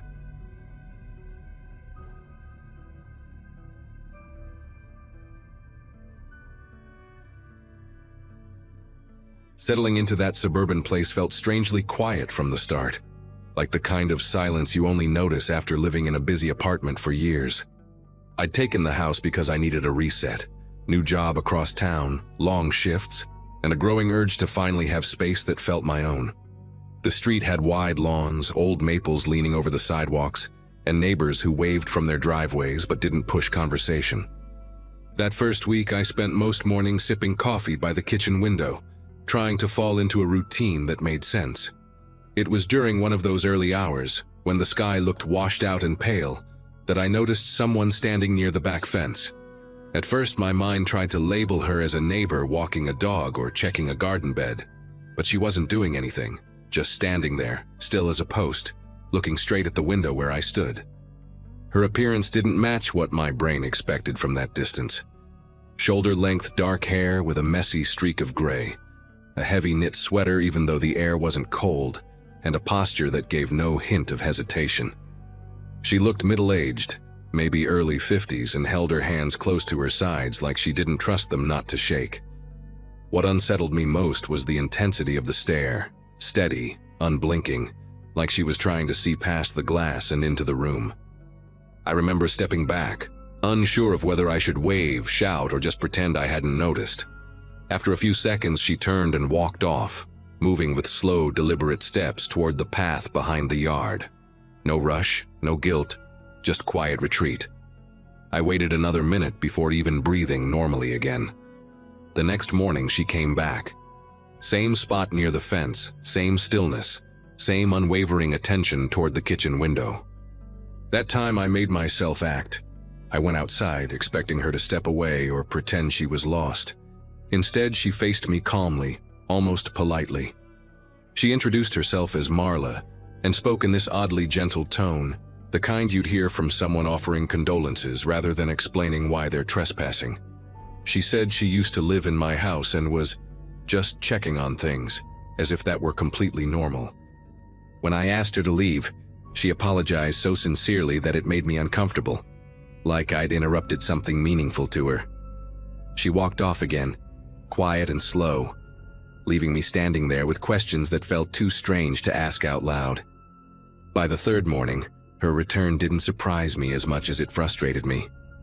A neighbor seeing this would think I'd invited her or was somehow involved in whatever routine she had built around my backyard. I tried being more firm, told her she couldn't keep coming, couldn't treat the place like it was still hers. She nodded, but the expression on her face didn't match someone learning a boundary. It looked more like someone hearing bad news but accepting it anyway. Later that day, while rearranging boxes in the garage, I found a small, scratched-up house key hidden behind a loose panel near the storage shelf. It wasn't mine. The metal looked worn from years of use, and the keychain attached, a faded leather tag, suggested it had been kept close by someone for a long time. The thought hit me immediately, landing so abruptly I had to sit down. Marla hadn't just been visiting the yard. That key bothered me more than I wanted to admit. I kept turning it in my hand, checking the teeth and comparing it to the spare keys the realtor left for me, and it wasn't even close to any of them. It felt like a relic from a version of the house I didn't know, something belonging to her life here, her routines, her habits, her secrets. I tried to reassure myself by thinking she might have forgotten to return it during the sale, but the way it had been hidden didn't line up with that. People don't tuck things behind panels unless they're trying to keep them accessible without being seen. The thought of her moving around the garage before I lived there, stashing keys and who knows what else, kept replaying in my head. I couldn't shake the suspicion that she wasn't just reminiscing but inspecting. That night, I installed a couple of cheap cameras I'd bought but never bothered to set up. One inside the hallway, one facing the kitchen, and another in the backyard near the patio light. It felt silly at first, like I was overreacting to a harmless, confused woman. But something in me needed evidence, needed to know if she was coming back when I wasn't awake to see her. I went to bed later than usual, drifting in and out of sleep, expecting the alert on my phone to ping at any second. No sound came. By sunrise, I convinced myself the cameras had been unnecessary. The whole situation just an odd interaction blown out of proportion in my head. The morning light looked softer than usual, almost reassuring, until I glanced out the window and saw the empty patch of grass where she usually stood. The absence didn't comfort me. It made my chest tighten in a way that suggested I was missing a piece of a puzzle I hadn't realized existed. Later that afternoon, curiosity won out over my nerves, and I decided to review the footage. At first, everything looked normal. Me making dinner, walking around with my phone, turning off lights. Then around 2 in the morning, the hallway camera flickered for half a second. Nothing dramatic, just enough to catch my attention. When the image steadied, there she was, walking calmly through the living room like she'd memorized every inch of the floor. She didn't rush, didn't hesitate. She moved with the kind of familiarity you only see from someone navigating their own home in the dark. She stepped into my bedroom, the camera catching the outline of her sweater and the subtle dip of her head as she stood at the end of the bed. Not moving, not speaking, just standing there, watching me sleep for what the timestamp claimed was nearly 2 hours. I didn't realize I'd been holding my breath until I finally paused the footage. My room looked so normal in the clip. Folded clothes on the chair, half-open blinds, the faint glow of the street lamp outside. And that contrast made the scene feel even more disturbing. She left right before the sun began to lighten the edges of the curtains, slipping through the hallway and letting herself out the back door without making a sound. The knowledge that she'd walked right past me, right through the heart of the house without waking me up, felt like a violation far deeper than anything I'd imagined. Even though it was midday when I watched the footage, the house felt smaller, like the walls were listening. I kept replaying one detail, the way she glanced around the room before leaving, not like someone sneaking out, but like someone making sure everything stayed exactly how she remembered. Calling the police felt like the only reasonable move, even though part of me worried they'd dismiss the whole situation as a misunderstanding with a harmless former homeowner. When the officers arrived, they didn't raise their eyebrows or suggest I was imagining things. They took one look at the footage, and their expressions tightened in a way that told me this wasn't the first unsettling call they'd handled involving someone fixated on a past residence. They asked for the key I'd found, bagged it, and started checking the entry points around the house. One of them pointed out faint scratches near the back door's lock, marks I hadn't noticed because they blended with the old paint. They said they needed to bring her in for questioning, and for the first time since meeting her, I realized I wasn't dealing with someone lost in nostalgia, but someone who had never fully accepted that the house wasn't hers anymore. A detective followed up later that evening, asking for any details I could remember about her appearance, voice, or behavior. I didn't hold much back. Everything still sat fresh in my mind, sharpened by how close she had come to me while I slept. He explained that they had looked her up and found something unexpected. She had legally sold the house 3 years earlier, but never updated her address, never changed the pattern of visiting, and had maintained access to several other properties she'd previously owned. 14 to be exact. The detective said she wasn't violent, at least not historically, but her attachment to old homes had escalated in the past year. Hearing him describe her behavior clinically made the whole situation feel even stranger, like I had stumbled into a story no one would believe without proof. They found her later that night sitting on the curb a few blocks away, holding a small ring of keys and talking calmly to herself. She didn't resist, didn't argue. She just said she needed to make sure things were still where they belonged. When they searched her belongings, they found keys to houses scattered across different neighborhoods, labeled with little handwritten notes about the families currently living in them. The idea that she'd been moving quietly through people's lives, checking furniture arrangements or standing in bedrooms like some guardian stuck in the wrong reality, unsettled everyone involved. The officers told me they'd restrict her access and set up a court order to keep her away from my property, promising to patrol the area more frequently for a while. Life eventually settled back into something close to normal. The mornings felt lighter without the dread of seeing her figure at the fence, and sleeping became easier once the locks were changed and the cameras stayed blessedly unremarkable. But there are moments, usually when the house is too quiet or the air feels stale. When I remember the way she stood in the yard those first mornings, Novak pulled out a folder that would change everything I thought I knew about my own life. He explained that the FBI had been investigating a dark web marketplace, one of those sites where people supposedly hire hitmen, though most of them are scams designed to steal cryptocurrency from desperate or deranged customers. A massive data breach had exposed thousands of requests and my name had appeared in one of them. Not as the person hiring, Novak clarified, watching my face carefully. As the target. Someone had uploaded photographs of my apartment building, my car, my morning running route through the park 3 blocks away, and had paid nearly $8,000 in Bitcoin to have me killed. I asked them if this was some kind of joke. Novak opened the folder and spread the photographs across my coffee table, and I felt the room tilt sideways. There was my Subaru Outback parked in its usual spot, taken from across the street. There was the entrance to my building, the potted cactus my neighbor keeps by the door clearly visible. There was me, actually me, walking Murphy through Coronado Park, wearing the blue windbreaker I bought last winter. The angle suggested someone had been sitting on one of the benches near the playground, maybe 50 feet away, pointing a phone or camera directly at me while I threw a tennis ball for my dog. The timestamp on that photo was February 12th, less than a month before the agents showed up at my door. I kept staring at my own face in that image, trying to remember that specific morning, trying to recall if I had noticed anyone watching. But I could not remember anything unusual. That was the worst part. Someone had been close enough to capture the stubble on my jaw, and I had walked right past them without a single alarm going off in my head. Agent Brennan asked me if I had any enemies. The question almost made me laugh, because who actually has enemies outside of crime dramas and true crime podcasts? I told her I could not think of anyone who would want me dead. No bitter ex-girlfriends, no business disputes, no family feuds over inheritance or property. My life was aggressively ordinary. Novak then asked if I had ever used the dark web, ever accessed any illegal marketplaces, ever purchased drugs or weapons or anything else through anonymous channels. I told him no, absolutely not, and I meant it. I barely understood how cryptocurrency worked, let alone how to navigate hidden corners of the internet.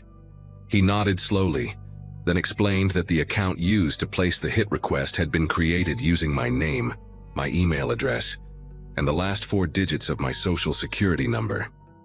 Whoever did this had not just wanted me dead, they had wanted it to look like I had somehow ordered the hit on myself, like some elaborate suicide scheme or insurance fraud that made no sense to anyone, least of all me.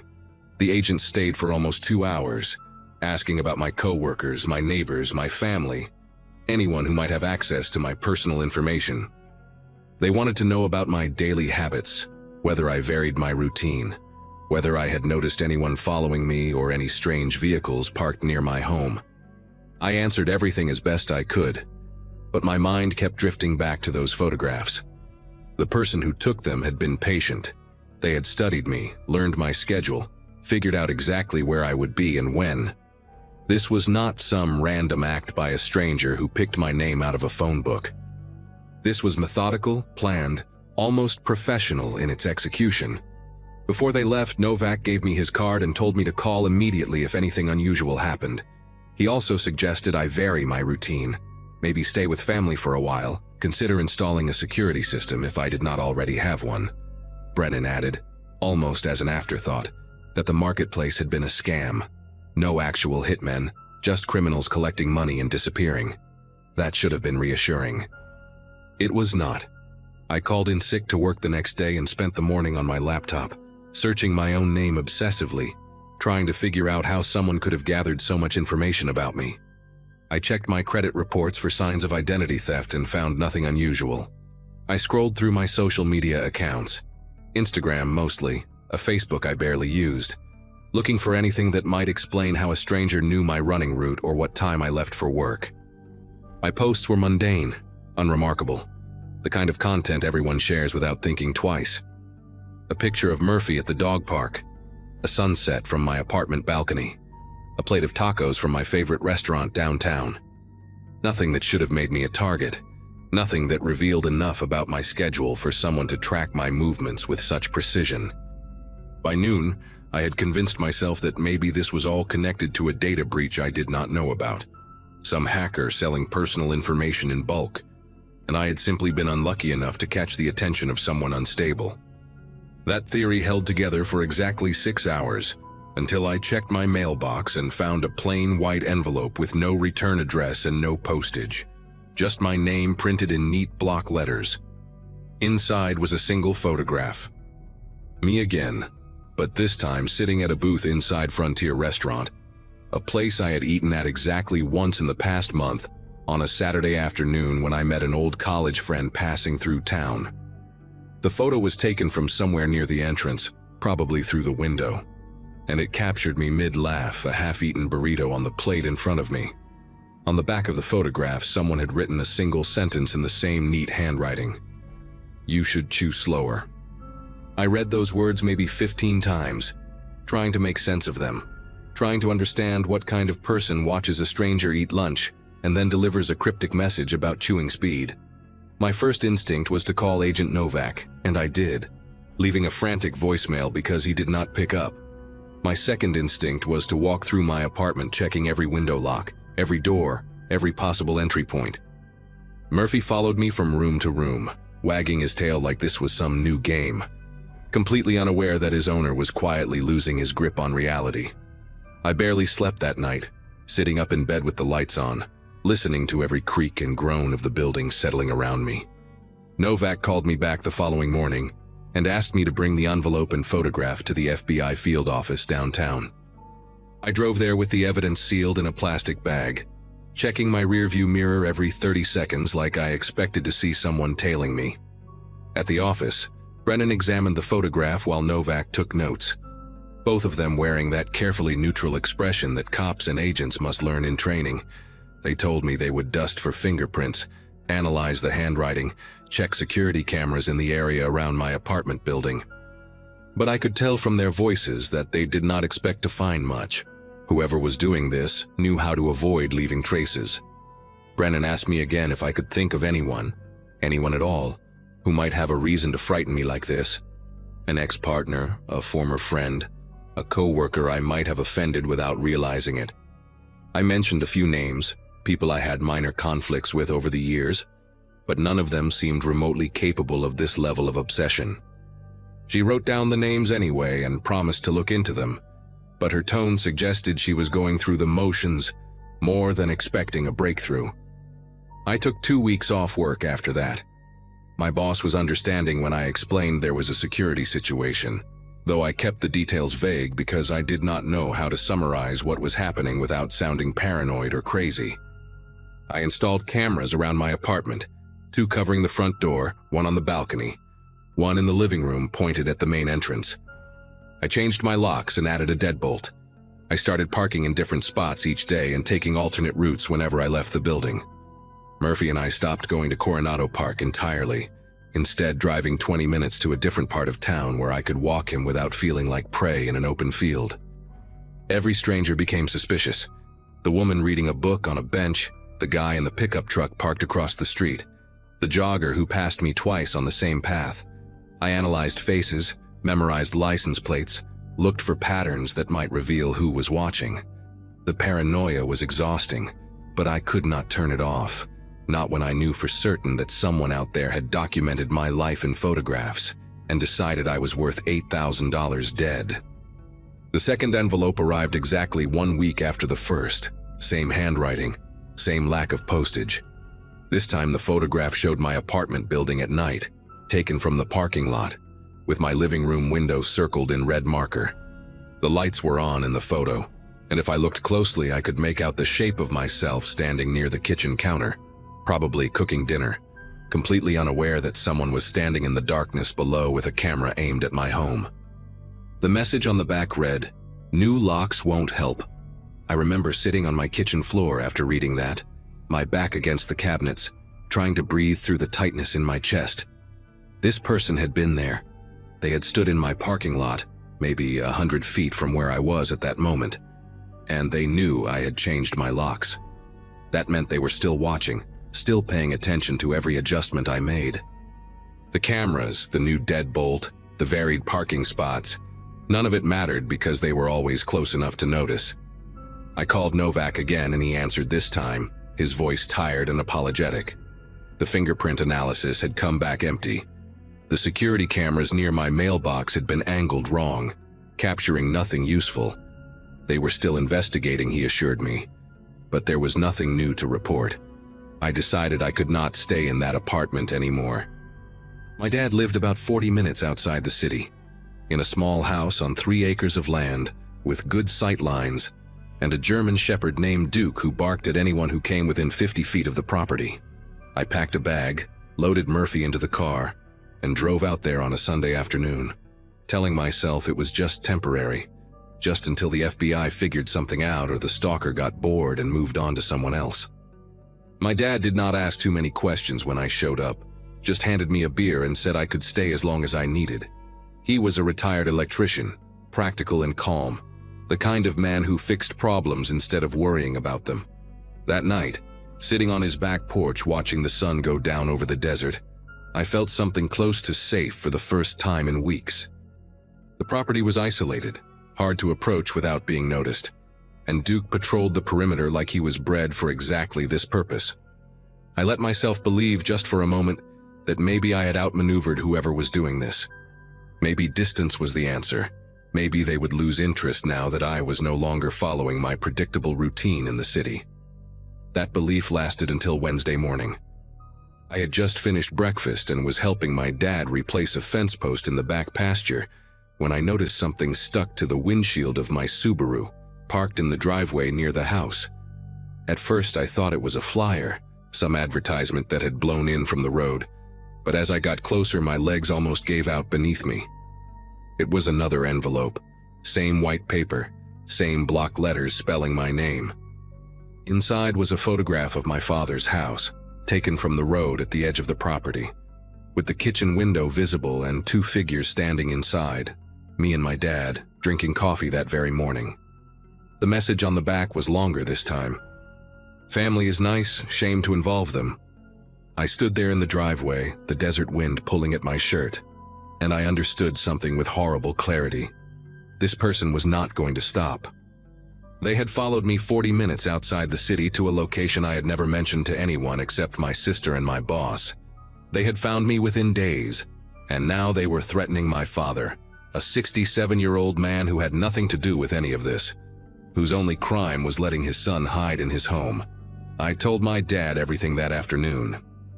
He listened without interrupting, his face growing harder with each detail, and when I finished he walked to the hall closet and came back with a shotgun I had not seen since I was a teenager. He loaded it calmly and set it by the back door, then called his neighbor. a retired sheriff named Hector who lived about a mile down the road. Hector came over within the hour, listened to the whole story again, and suggested we set up a watch schedule. He had trail cameras on his own property for tracking coyotes and offered to install a few around my dad's land, motion-activated units that would send alerts to his phone whenever anything larger than a jackrabbit moved through the frame. By nightfall, we had 6 cameras positioned along the road and the perimeter fence, covering every angle of approach. Hector also made some calls to friends still working in law enforcement, people who might be able to push the investigation forward in ways the FBI field office had not managed. I felt like I was living inside a siege, my elderly father and his neighbor arming themselves against an invisible enemy who left photographs instead of bullets. The break came 4 days later, and it did not come from the FBI or from Hector's contacts. It came from my sister, Caroline, who called me in a panic because she had received an envelope too. Same handwriting, same block letters, delivered to her home in Denver where she was recovering from giving birth to her twins. The photograph inside showed me standing in my dad's driveway, holding the previous envelope, my face frozen in that moment of realization. But Caroline, being Caroline, did something I had not thought to do. She checked her doorbell camera footage and found a clear image of the person who had placed the envelope in her mailbox. It was a man, average height, wearing a gray hoodie and jeans, his face partially visible as he turned away from the camera. She sent the image to me, and I forwarded it immediately to Agent Novak, who ran it through their facial recognition database. The match came back within 24 hours. His name was Theodore Sills, 41 years old, a former IT contractor who had worked briefly for my construction company almost 3 years earlier. I had never spoken to him directly, had no memory of his face, had probably passed him in the hallway without a second glance. But according to the FBI's investigation, Sills had been fired for accessing employee files without authorization, and somewhere in his twisted mind, he had decided that I was responsible for his termination. They arrested Theodore Sills at his apartment in Las Cruces on a Saturday morning, 2 weeks after my sister captured his face on camera. Inside his home, they found what Novak later described as a shrine. Hundreds of photographs of me printed and pinned to a corkboard, handwritten notes detailing my schedule going back almost 18 months, maps of Albuquerque with my regular locations circled in red, and a journal filled with rambling entries about how I had ruined his career and deserved to suffer. He had never intended to actually kill me, the agents concluded. The dark web hit request was theater, a way to terrify me while maintaining plausible deniability, a game designed by someone who wanted to watch me unravel from a safe distance. Sills was charged with stalking, criminal harassment, identity theft, and making terroristic threats. He is currently awaiting trial, denied bail after a judge determined he posed an ongoing risk. I moved back to my apartment eventually, though I still flinch when I check my mailbox, and I probably always will. My dad kept the trail cameras, says they help him sleep better at night. Caroline installed a security system and taught her husband how to check the footage every evening before bed. We are all different now, more careful, more aware of how easily a stranger can insert themselves into your life without you ever noticing. I still do not understand why Sills chose me specifically, why my face in a hallway 3 years ago sparked something so dark and obsessive in his mind. Some questions do not have answers that make sense. Some people carry damage that the rest of us cannot see until it spills over and stains everyone around them. All I know for certain is that for 3 weeks in the spring of 2024, I learned what it feels like to be hunted by someone who knows everything about you, and I will never take my ordinary, boring, predictable life for granted again.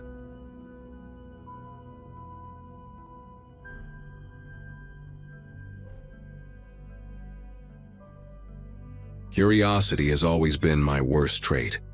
My wife Bethany used to joke that I would be the guy who dies first in a horror movie, because I just had to open that door, just had to check what was making that noise. She was not wrong. By the time I graduated college back in 2015, I had already gone through 3 laptops trying to learn about things most people never think about, how to access parts of the internet that do not show up on Google, What kind of markets exist in the shadows? Who sells what to whom when there are no rules? It was never about buying anything. I worked as an IT consultant for a mid-sized insurance company in Milwaukee, made decent money, paid my taxes. But at night, after Bethany went to sleep, I would sit in our spare bedroom with a VPN running and Tor open, just exploring, just looking. That was what I told myself anyway. I was a tourist in someone else's nightmare, and tourists always think they can leave whenever they want. It was a Thursday in March of 2022 when I found it. The temperature outside had dropped to single digits, and our old Victorian house creaked and groaned against the wind like it was trying to warn me about something. Bethany was visiting her mother in Arizona for the week, so I had the place to myself. Just me, the hum of my computer fans, and a mug of cold coffee I kept forgetting to drink. I had been browsing a forum that specialized in exotic animal trade, the kind of place where people discussed buying tiger cubs or rare birds smuggled out of South America. Disgusting stuff, but nothing I had not seen before in my years of digital wandering. There was a thread buried near the bottom of the page with a strange title: Premium Cuts, Verified Suppliers Only. At first glance, it seemed like another subsection about rare meats, bush meat, endangered species, that sort of illegal but ultimately unsurprising content.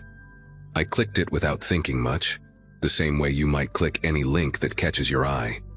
That single click would become the thing I regret most in my entire life. The forum looked different from the main page I'd been browsing. The layout was stripped down, almost primitive. Black background, gray text, no images visible at first. There were maybe 40 or 50 usernames listed as active members, each one a string of random letters and numbers that meant nothing on their own. The first few posts seemed to confirm my initial assumption. People discussing the logistics of shipping product across state lines, debates about the quality of different cuts, complaints about delivery times and packaging. Someone with the username X7R4N mentioned that their last shipment from the farm in Nevada had arrived in poor condition, and another user responded with advice about temperature control during transit. I scrolled through these conversations with the detached interest of someone watching a documentary about a world they would never enter. These people were criminals, sure, but they were just poachers and smugglers dealing in animal parts. Sad and illegal, but not exactly shocking. Then I noticed the way they talked about weights and measurements, and something in my chest began to tighten. The weights were wrong for animals. Someone requested a young female, preferably under 90 pounds, healthy teeth. Another user offered 2 males, early development stage from the Midwest collection point. A moderator posted guidelines about how to photograph inventory without showing identifying features, and specified that faces should be obscured but body condition should be visible for quality assessment. I read those words 3 times before my brain allowed me to understand what they actually meant. These people were not talking about animals. They were not talking about exotic meats or bushmeat, or anything that had ever walked on 4 legs. I pushed back from my desk so hard that my chair slammed into the wall behind me. My mouth had gone completely dry, and I could hear my own heartbeat pounding in my ears like a drum that someone was playing too fast. I wanted to close the browser. I wanted to shut down my computer and go downstairs and watch television, and pretend I had never seen any of this. But I did not do any of those things. Instead, I kept reading. There was an archived section of the forum that contained posts dating back several years. The moderators had organized everything into categories with labels that made my stomach churn: available inventory, successful deliveries, supplier reviews, and one folder simply titled Retired Stock. I clicked on the archives with the kind of compulsion that I imagine drives people to look at car accidents on the highway. You know you should not. You know it will haunt you. But some part of your brain needs to see it anyway. The oldest posts used even more coded language than the recent ones, referring to livestock, and breeding potential, and shelf life. But as I read through months and months of conversations, I started to recognize patterns. Suppliers talked about acquisition costs in certain geographic areas. They mentioned that product from rural regions was easier to obtain than from cities because fewer people noticed when someone went missing. One user with the handle Farmhand61 complained that the young ones from the foster system were becoming harder to source because of increased oversight.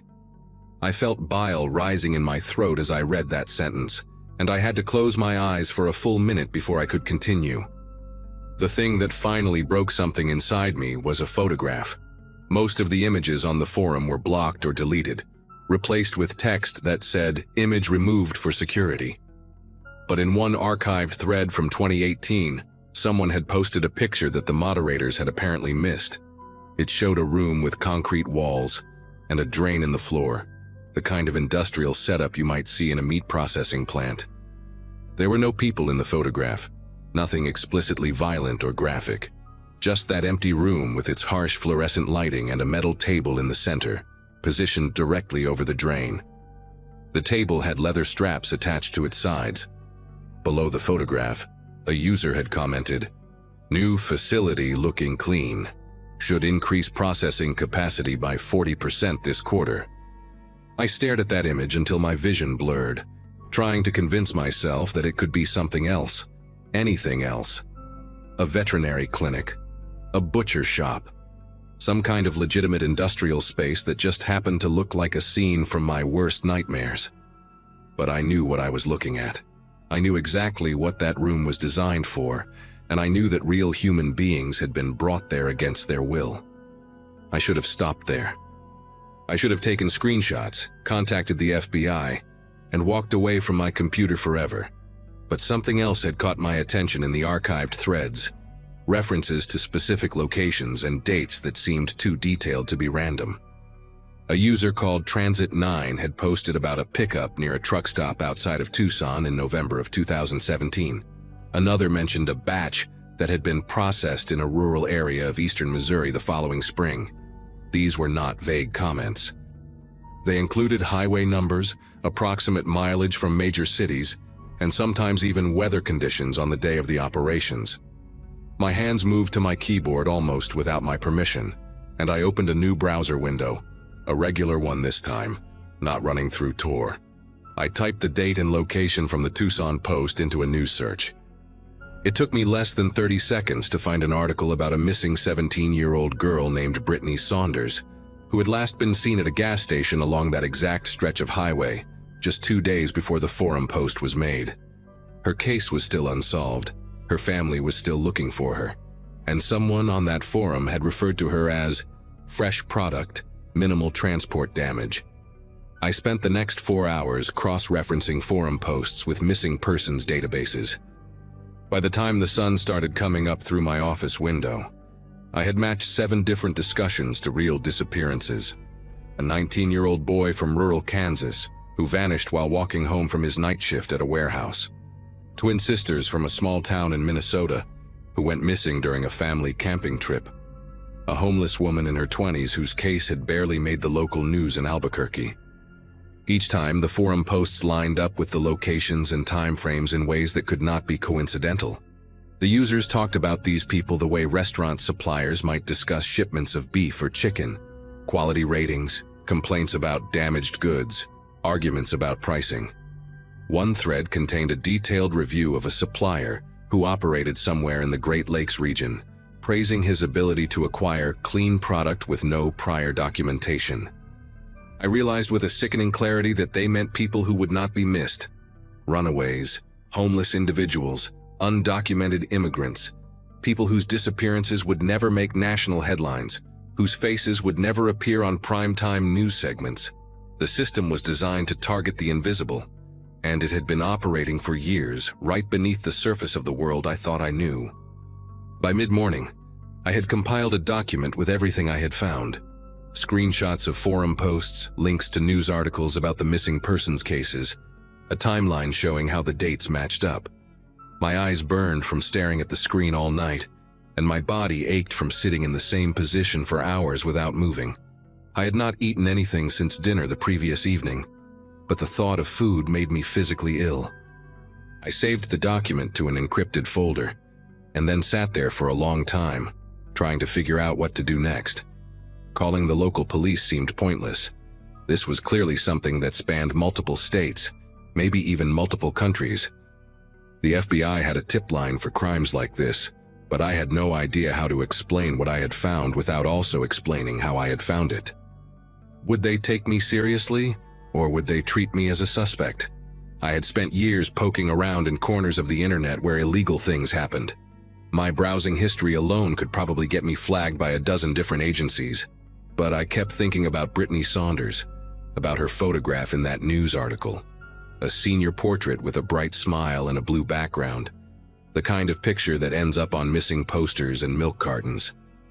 Someone on that forum had called her fresh product. Someone had weighed her like meat and assigned her a price. I picked up my phone and dialed the FBI tip line before I could talk myself out of it. The woman who answered sounded tired, like she had already taken 100 calls that morning and expected 100 more before lunch. I told her I had found something online that I believed was connected to human trafficking. She asked me a series of questions in a flat, professional voice. What website? How did I access it? What specifically did I observe? I answered as clearly as I could, though my voice kept cracking in places where I had to describe the content of the forum posts. When I mentioned that I had matched some of the discussions to real missing persons cases, her tone shifted slightly. Not quite interested, but more alert. She took down my name and contact information and told me that someone from the cyber division would be in touch within 48 hours. Then she thanked me for calling, and the line went dead. I sat there holding my phone for several minutes, unsure whether I had just done something brave or something incredibly stupid. The forum was still open on my computer screen, those gray letters glowing against the black background like a warning I had ignored. I closed the browser without looking at it again, and went downstairs to make coffee, my legs unsteady beneath me like I had just stepped off a boat after weeks at sea. The FBI did call back, though it took them 5 days instead of 48 hours. A man named Special Agent Thornberry asked me to come to their field office in downtown Milwaukee to give a formal statement and hand over the files I had compiled. I spent 3 hours in a gray room with fluorescent lights, answering questions from 2 agents who treated me with a mixture of professional courtesy and barely concealed suspicion. They wanted to know how I had accessed the forum, what other dark websites I had visited, whether I had ever purchased anything illegal online. I answered everything truthfully, including the parts that made me look bad. When I finally showed them my document, the matched cases, the timeline, the screenshots, their expressions changed. Agent Thornberry leaned forward and studied my laptop screen for a long time without speaking. His partner, a woman with short gray hair and reading glasses, excused herself from the room and did not come back for almost an hour. When she returned, she told me that some of the information I had found corroborated details from an ongoing investigation that I was not authorized to know about. She could not tell me anything more, but she thanked me for coming forward and said that my materials would be extremely valuable. I left the FBI building feeling hollow, like someone had scooped out my insides and replaced them with cold air. 3 months later, I saw a news story about a federal raid on a compound in rural Nebraska. 17 people were arrested and charged with various crimes related to human trafficking, kidnapping, and conspiracy to commit murder. The article did not mention anything about a forum or the dark web, and it did not reference any of the specific cases I had found in my research. But one of the photographs showed officers escorting a man in handcuffs, whose face was partially obscured by a jacket pulled over his head.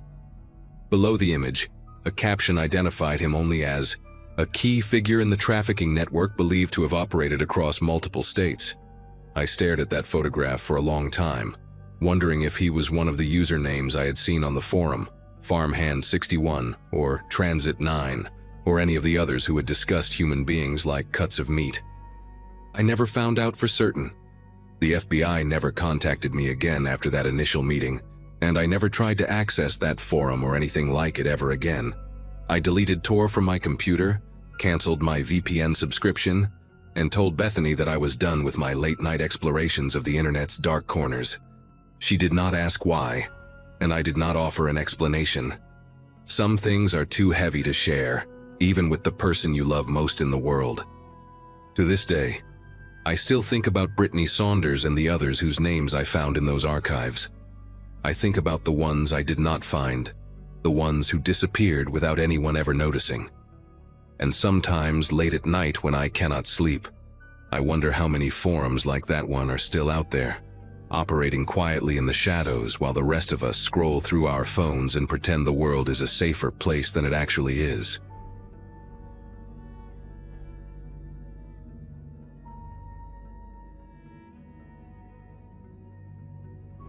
My buddy Owen and I had just finished our junior year in the cybersecurity program at a small college in Michigan when we came up with what we thought was a brilliant idea for our summer research project. We were both 23, way too confident in our own cleverness, and completely obsessed with studying how criminals operated online. The plan was simple.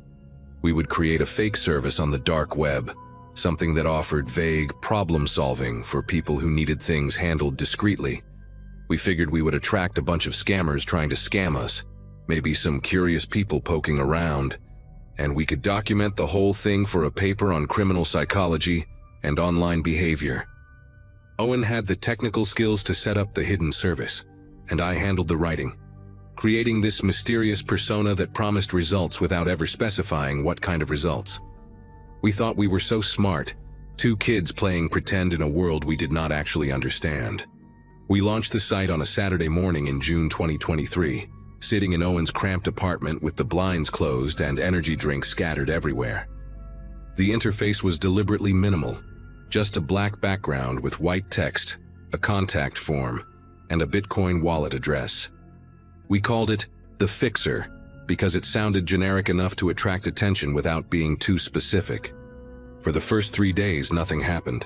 We got a couple of spam messages, one guy asking if we sold drugs, and someone who just typed random letters into the form.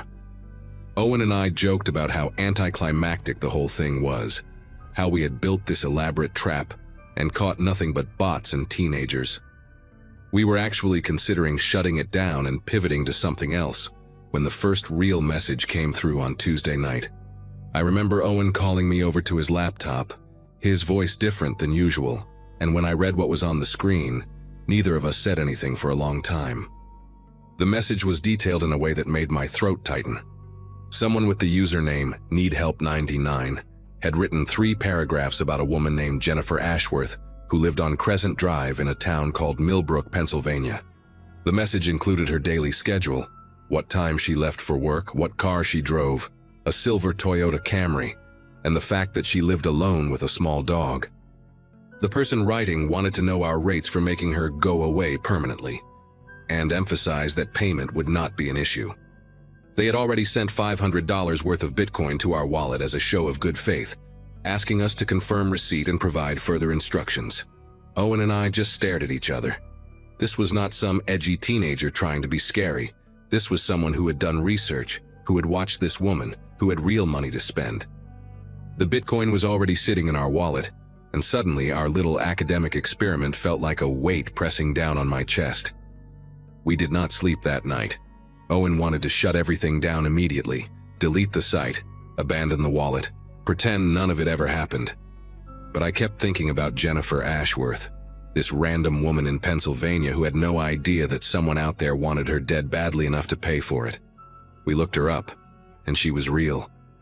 I found her on social media in under 5 minutes. A dental hygienist in her early 40s who posted pictures of her garden and her terrier named Biscotti. She had a sister in Philadelphia and liked to comment on local news articles. This was an actual human being with a life, and someone had just paid us money to end it. The weight of that realization was unlike anything I had ever felt. We were not researchers anymore. We were not clever college kids running an experiment. We were 2 idiots who had stumbled into something genuinely dangerous, and we had no idea what to do next. Owen suggested we just ignore it, let the message sit there unanswered, and maybe the person would give up and move on. But by Wednesday afternoon, 2 more messages had come through, and these were worse. One was from someone asking about a business partner who had allegedly stolen money from them, wanting to know if we could arrange for the guy to have an accident that would look natural. They included the target's home address in suburban Chicago, his gym schedule, and the make and model of his car. The second message was shorter but somehow more disturbing, just a name, an age, 15, and a school address. followed by a question about whether we handled younger problems and how much extra that would cost. I actually had to get up and walk away from the computer after reading that one. I stood in Owen's kitchen with my hands pressed against the counter, trying to breathe normally, trying to process that someone out there was asking us to hurt a child. These were not hypothetical situations or dark fantasies people were typing out for shock value. These were requests with real information, real locations, real people who could be found and verified. By Thursday morning, we had received 11 messages total, and the Bitcoin wallet had grown to almost $3,000 in unsolicited deposits. Owen had not left his apartment in 2 days, and I had barely eaten anything since Tuesday. We kept going back and forth about what to do. Going to the police felt impossible, because we would have to explain that we had created an illegal service on the dark web, even if it was fake, even if we never intended to actually do anything. We could face charges ourselves, expulsion from school, maybe even federal prosecution for soliciting crimes across state lines. But staying silent meant that these people, these real people who wanted real harm done, would just find someone else to do it. Someone who would actually take their money and follow through. I remember sitting on Owen's couch at around 4 in the morning, both of us exhausted and terrified, when another notification popped up, another message, another request, another life that someone wanted erased, and all I could think was that we had opened a door we did not know how to close. Owen finally broke down on Friday. He said we had to tell someone, that he could not carry this anymore, that every time he closed his eyes he saw that 15-year-old kid whose name he had memorized without meaning to. We decided to reach out to one of our professors, a guy named Dr. Whitfield who taught network security and had done consulting work for law enforcement in the past. We figured he might know how to handle this without immediately destroying our lives. I sent him an email asking if we could meet urgently about a research situation that got out of hand, and he responded within an hour, saying to come to his office that afternoon. Walking across campus that day felt surreal. Students were throwing frisbees on the quad, laughing about summer plans, complaining about the heat. And there we were, carrying screenshots of murder requests in a folder, about to confess that we had accidentally built a marketplace for violence. I kept looking at people's faces and wondering how many of them had dark thoughts they never acted on, and how many were like the people messaging us, just waiting for the right opportunity. Dr. Whitfield listened to everything without interrupting. We showed him the messages, the wallet balance, the details people had provided about their intended victims. When we finished, he sat back in his chair and rubbed his face with both hands, and for a long moment he did not say anything. Then he told us something I will never forget. He said that what we had stumbled into was not unusual, that the dark web was full of services exactly like the one we had created, and that law enforcement knew most of them were scams or honeypots. But the people sending those messages did not know that. To them, our fake service was real, and their intentions were real, and the money they sent was real. He said we had 2 options: shut everything down and hope nothing came of it, or work with him to hand the information over to the FBI through proper channels that might protect our identities. He could not promise anything, but he knew people who handled these cases. Owen and I looked at each other, and for the first time in days, I felt like maybe there was a way out of this nightmare. We agreed to let Whitfield make the calls. He told us to keep the site running for now, to not respond to any messages, and to document everything that came in. The FBI would want as much data as possible, and shutting down prematurely could spook the people who had already made contact. That weekend was the longest of my life. I went back to my own apartment, but I could not stop checking my phone, waiting for updates from Owen about new messages. They kept coming. A woman in Texas wanting her ex-husband dealt with before their custody hearing. A guy in Minnesota asking about pricing for surveillance and intimidation of a coworker. Someone offering $10,000 for a clean job on a landlord who was trying to evict them. Each message was a window into a life I never wanted to see. A person who had decided that violence was a reasonable solution to their problems. I started having trouble distinguishing between sleep and waking because the same thoughts cycled through my head constantly. How many of these people would actually go through with something if they found a real service? How many already had? On Monday, Whitfield called us back to his office and introduced us to two federal agents who had driven up from Detroit. They were calm and professional, not at all what I expected, and they treated us more like witnesses than criminals. They explained that our situation was not unique, that they had seen college students and amateur hackers stumble into similar traps before. What mattered now was cooperation. They took copies of everything: the messages, the wallet addresses, the server logs that Owen had meticulously kept. One of the agents, a woman with short gray hair whose name I never caught, told us that at least 3 of the requests we received matched ongoing investigations. Real cases with real suspects who had been looking for exactly the kind of service we pretended to offer. She said our data could help build cases against people who might otherwise never face consequences. I should have felt relieved, but instead, I just felt hollow. These were not abstract criminals. These were regular people with jobs and families who had typed out requests to have other human beings killed, and they were everywhere. The agents told us to take down the site that same day, and Owen did it right there in Whitfield's office. I watched him type the commands, watched the server go dark, and felt nothing close to closure. We were told not to discuss the case with anyone, that we might be called as witnesses if any prosecutions moved forward, and that our identities would be protected as much as possible. They thanked us for coming forward and said we had done the right thing, but those words felt empty. We had not done the right thing. We had done a stupid, reckless thing that happened to produce useful information by accident. The agents left. Whitfield told us to take care of ourselves, and Owen and I walked out of that building into the summer heat without saying a word to each other. I remember the sunlight feeling offensive somehow, too bright and too normal for what we had just been through. We parted ways at the edge of campus, and I did not see Owen again for almost 2 weeks. Neither of us knew how to talk about it. That was over a year ago now. I finished my degree, got a job at a small IT firm, and moved to a different state. Owen and I text sometimes, but we never bring up that summer. The FBI contacted me once, about 6 months after everything happened, to let me know that 2 arrests had been made, in connection with information we provided. They did not give me details, just said that our cooperation had helped. I should feel good about that, I guess, but mostly I just feel different. I look at people differently now. The guy behind me in line at the grocery store, the woman walking her dog past my apartment, the coworker who complains about his divorce every day at lunch. I wonder which of them has thought about crossing a line they can never come back from. I wonder how many people out there right now are typing messages into dark corners of the internet, looking for someone to solve their problems permanently. We ran that site for less than a week, and we received over 30 requests. 30 people willing to pay money to have someone hurt or killed, and that was just our tiny fake operation in one small corner of the web. I do not sleep well anymore. I probably never will again.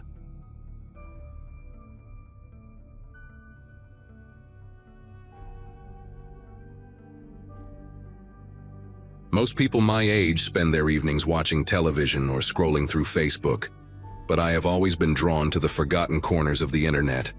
I work as a digital archivist for the county library system in Albuquerque, a job that sounds boring until you realize it gives you access to tools and knowledge that most civilians never encounter.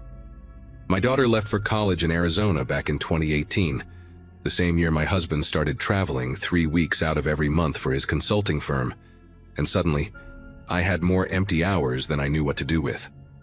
That was when I taught myself to navigate the deep web.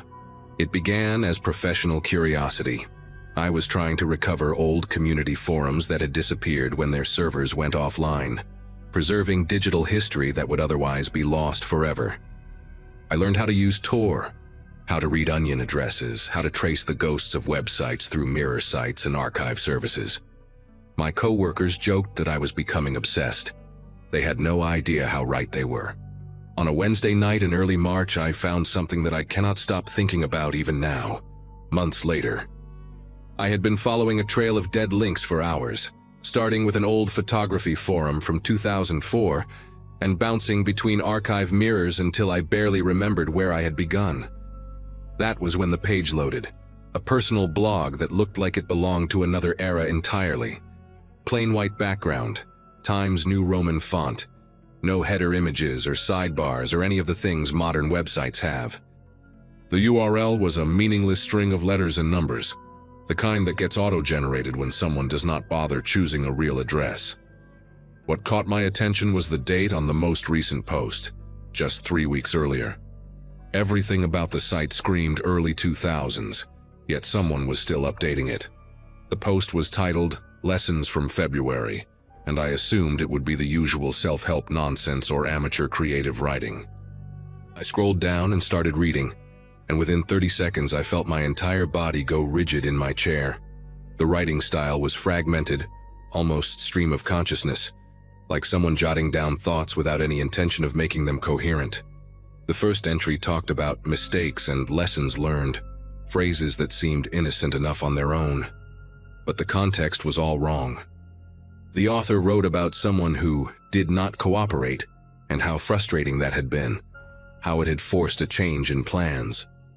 There were references to timing, to patience, to the importance of observation. Between the blocks of text, there were photographs, not of people but of objects. A single house key on a wooden table labeled with a date and the words, "Riverside Drive, unsuccessful." A pair of running shoes, white with pink laces, photographed on what looked like a garage floor, labeled November 14th, Cedar Hills Park. A silver bracelet with a small charm in the shape of a butterfly, resting on a dark surface I could not identify, labeled only with a date from January. I kept scrolling, my mouth dry, telling myself there had to be an innocent explanation. Maybe this was some kind of art project, a fictional horror blog meant to unsettle visitors. People create things like that all the time. But the deeper I went, the harder it became to convince myself this was fiction. The entries spanned almost 2 years, and they followed a pattern that made my skin prickle. The author would write about watching someone, learning their schedule, noting when they left for work and when they came home. Then there would be a gap of a few weeks, followed by a post about what went wrong or what went right. The language was clinical, detached, like someone reviewing their own performance. She was more alert than expected, had to abort. The window was a better access point than the door. Next time I need to account for neighbors who keep irregular hours. And always, there were photographs of objects, jewelry, keys, shoes, a hairbrush, a coffee mug with a logo I did not recognize, each one tagged with a date and a location. I found myself breathing faster, my pulse hammering in my temples.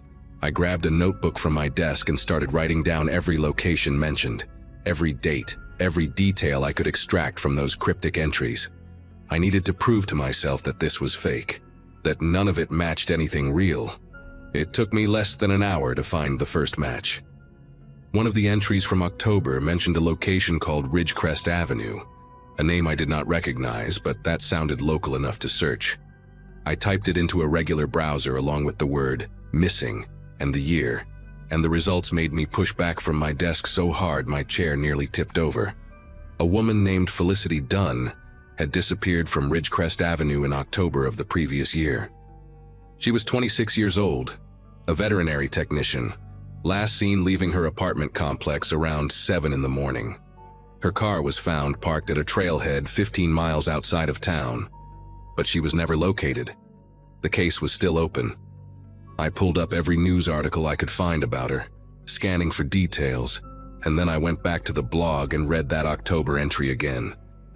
The author mentioned watching someone who walked a small dog every evening, someone who kept her blinds open, someone who drove a dark blue sedan.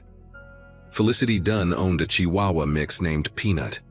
She lived in a ground floor unit. Her missing person flyer showed her standing next to a navy blue Mazda. I sat in my chair, unable to move, reading those two sources side by side until the words blurred together. I wanted to believe it was coincidence.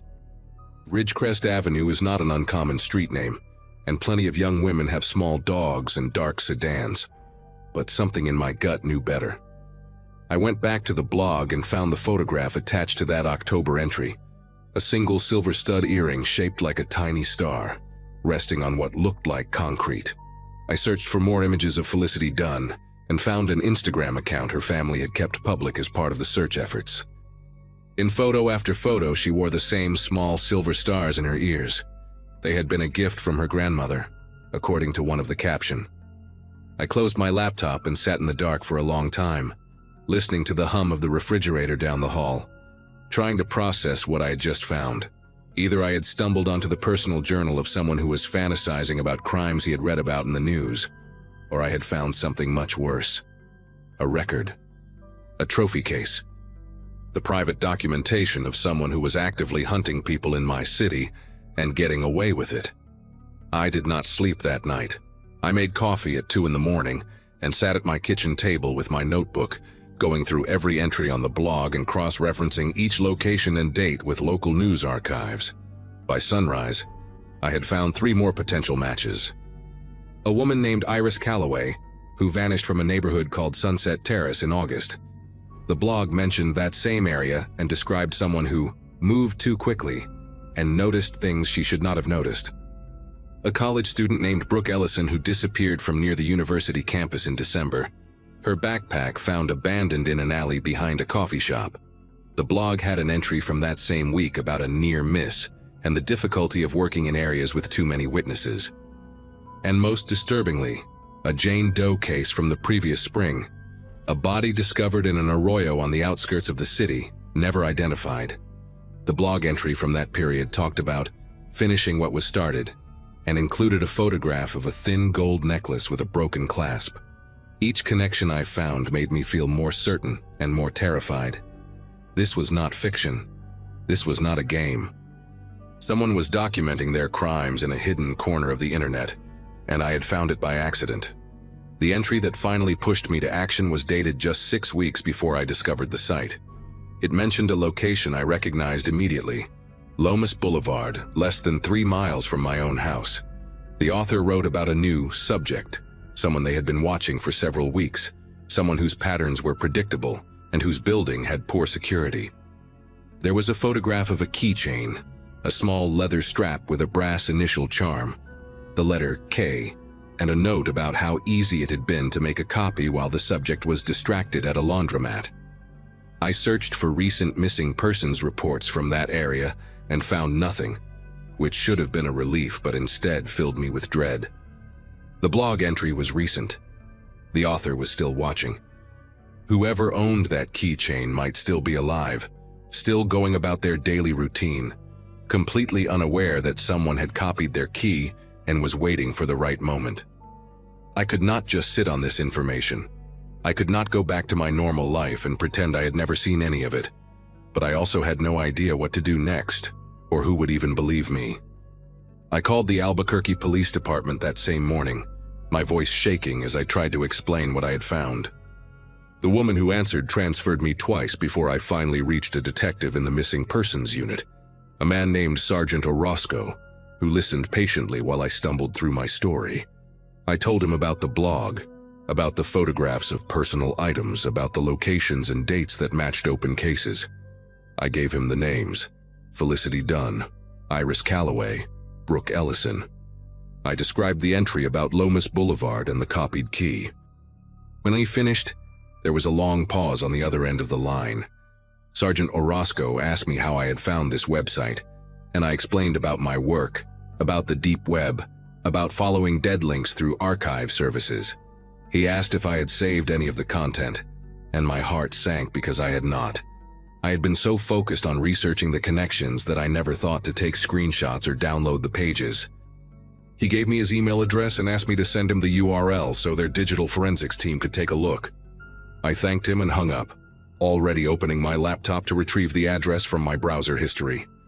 The site was gone. I clicked through my history, found the exact link I had followed the night before, and watched it load into nothing but a blank page with an error message. Connection refused. I tried again, cleared my cache, restarted Tor, used a different browser. Nothing worked. The blog had vanished completely, as if it had never existed at all.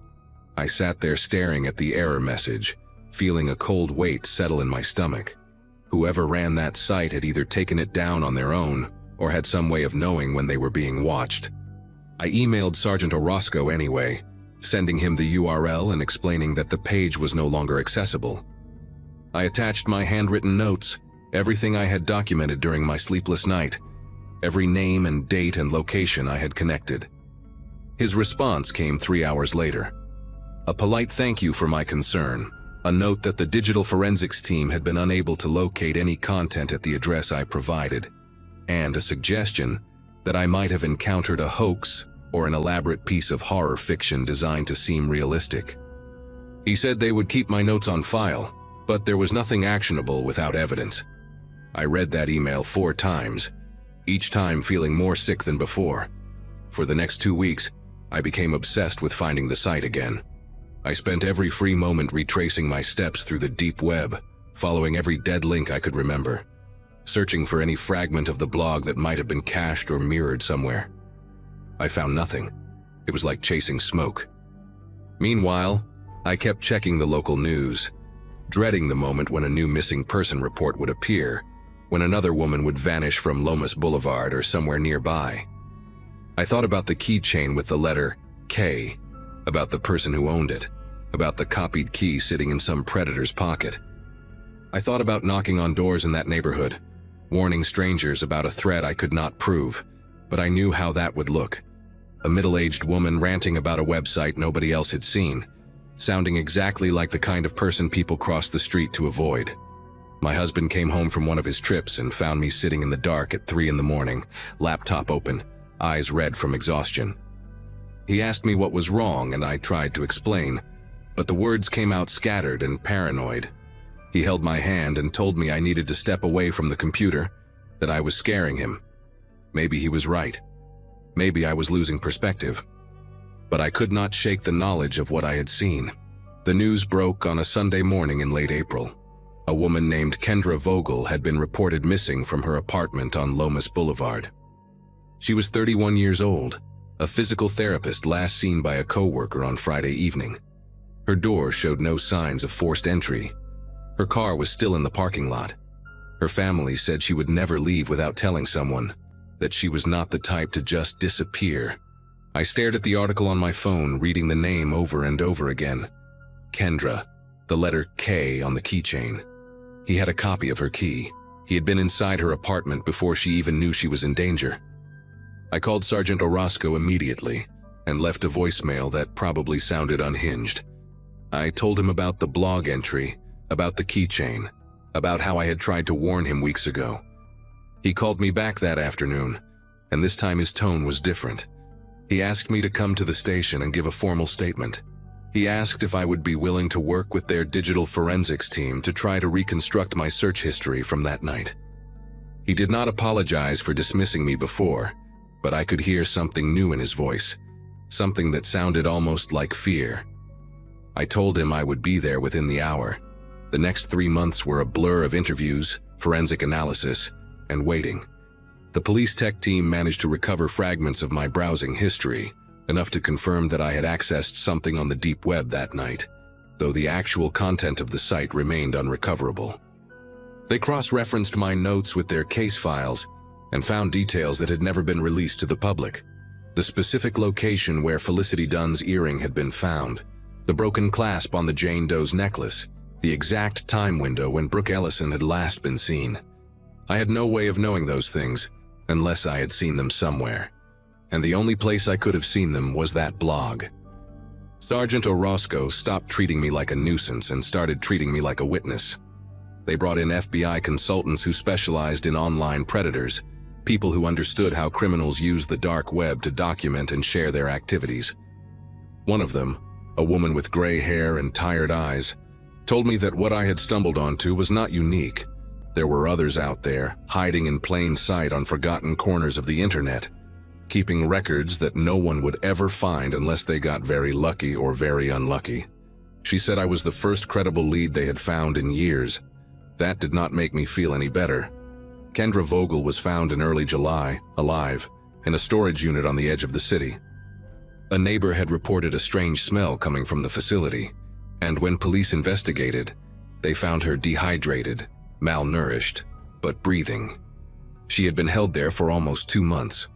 The man who took her was a 43-year-old electrician named Russell Embry, someone with no prior criminal record, someone who had lived in Albuquerque his entire life without attracting any attention. They caught him because he made a mistake. He used a credit card registered to his real name to pay for the storage unit, a lapse in judgment after years of careful planning. When they searched his house, they found a laptop with an encrypted partition containing hundreds of photographs, journal entries, and detailed notes about women he had watched, approached, and in some cases taken. The blog I had found was just one of several he maintained, rotating between addresses, deleting and recreating them whenever he sensed scrutiny. He had been doing this for over a decade. Felicity Dunn, Iris Calloway, Brooke Ellison. They found evidence connected to all of them. Some of them they found remains. I try not to think about that part too much. Russell Embry is currently awaiting trial on multiple counts of kidnapping, assault, and murder. The prosecutors say it will take years to work through all the evidence, to identify every victim, to build cases strong enough to ensure he never sees the outside of a prison again. Kendra Vogel survived, but from what I have heard, she moved out of state and does not speak to anyone about what happened to her during those 2 months. I understand that. Some experiences change you in ways that words cannot capture. I still work at the library, still spend my evenings cataloging old documents and preserving digital history, but I do not explore the deep web anymore. I cannot bring myself to open Tor or follow dead links or wonder what might be hiding just beyond the reach of normal search engines. Sometimes at night, when my husband is asleep and the house is quiet, I think about that blog and the plain white background and the photographs of objects that belong to women who would never come home. I think about how close I came to dismissing it as fiction, how easily I could have clicked away and never thought about it again. I think about the entry for Lomas Boulevard, about the keychain with the letter K, about the weeks I spent trying to warn someone while a woman sat in a storage unit waiting to die. The FBI agent told me I helped save a life, and maybe that is true. But I also know that I found that site by accident, that Russell Embry had been operating for over 10 years before anyone stumbled onto his records, and that there are others out there just like him, patient, careful, invisible, keeping their own journals in the forgotten corners of the internet, waiting for someone to make a mistake. I check my locks 3 times every night now. I installed cameras on every door, and I never, ever leave my blinds open after dark.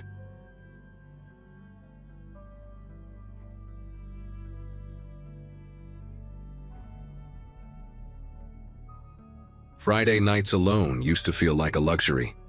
Ben, my husband, was away at a work conference until Sunday, and I had the whole house to myself at the end of Oakdale Drive, a quiet cul-de-sac in a small Michigan town where the most exciting thing that happens is someone getting a new mailbox. I had finished my shows, scrolled through every app on my phone, and was on my second glass of Cabernet when I remembered something my coworker Stephanie mentioned during lunch that week. Her brother had apparently been exploring the deep web and found some disturbing forums there. She made it sound like this forbidden corner of the internet that regular people never see. I got my laptop, started searching for tutorials, and after about an hour I managed to download a Tor browser and figure out how it worked. Most of the links I clicked were garbage, broken pages, stuff in languages I could not read.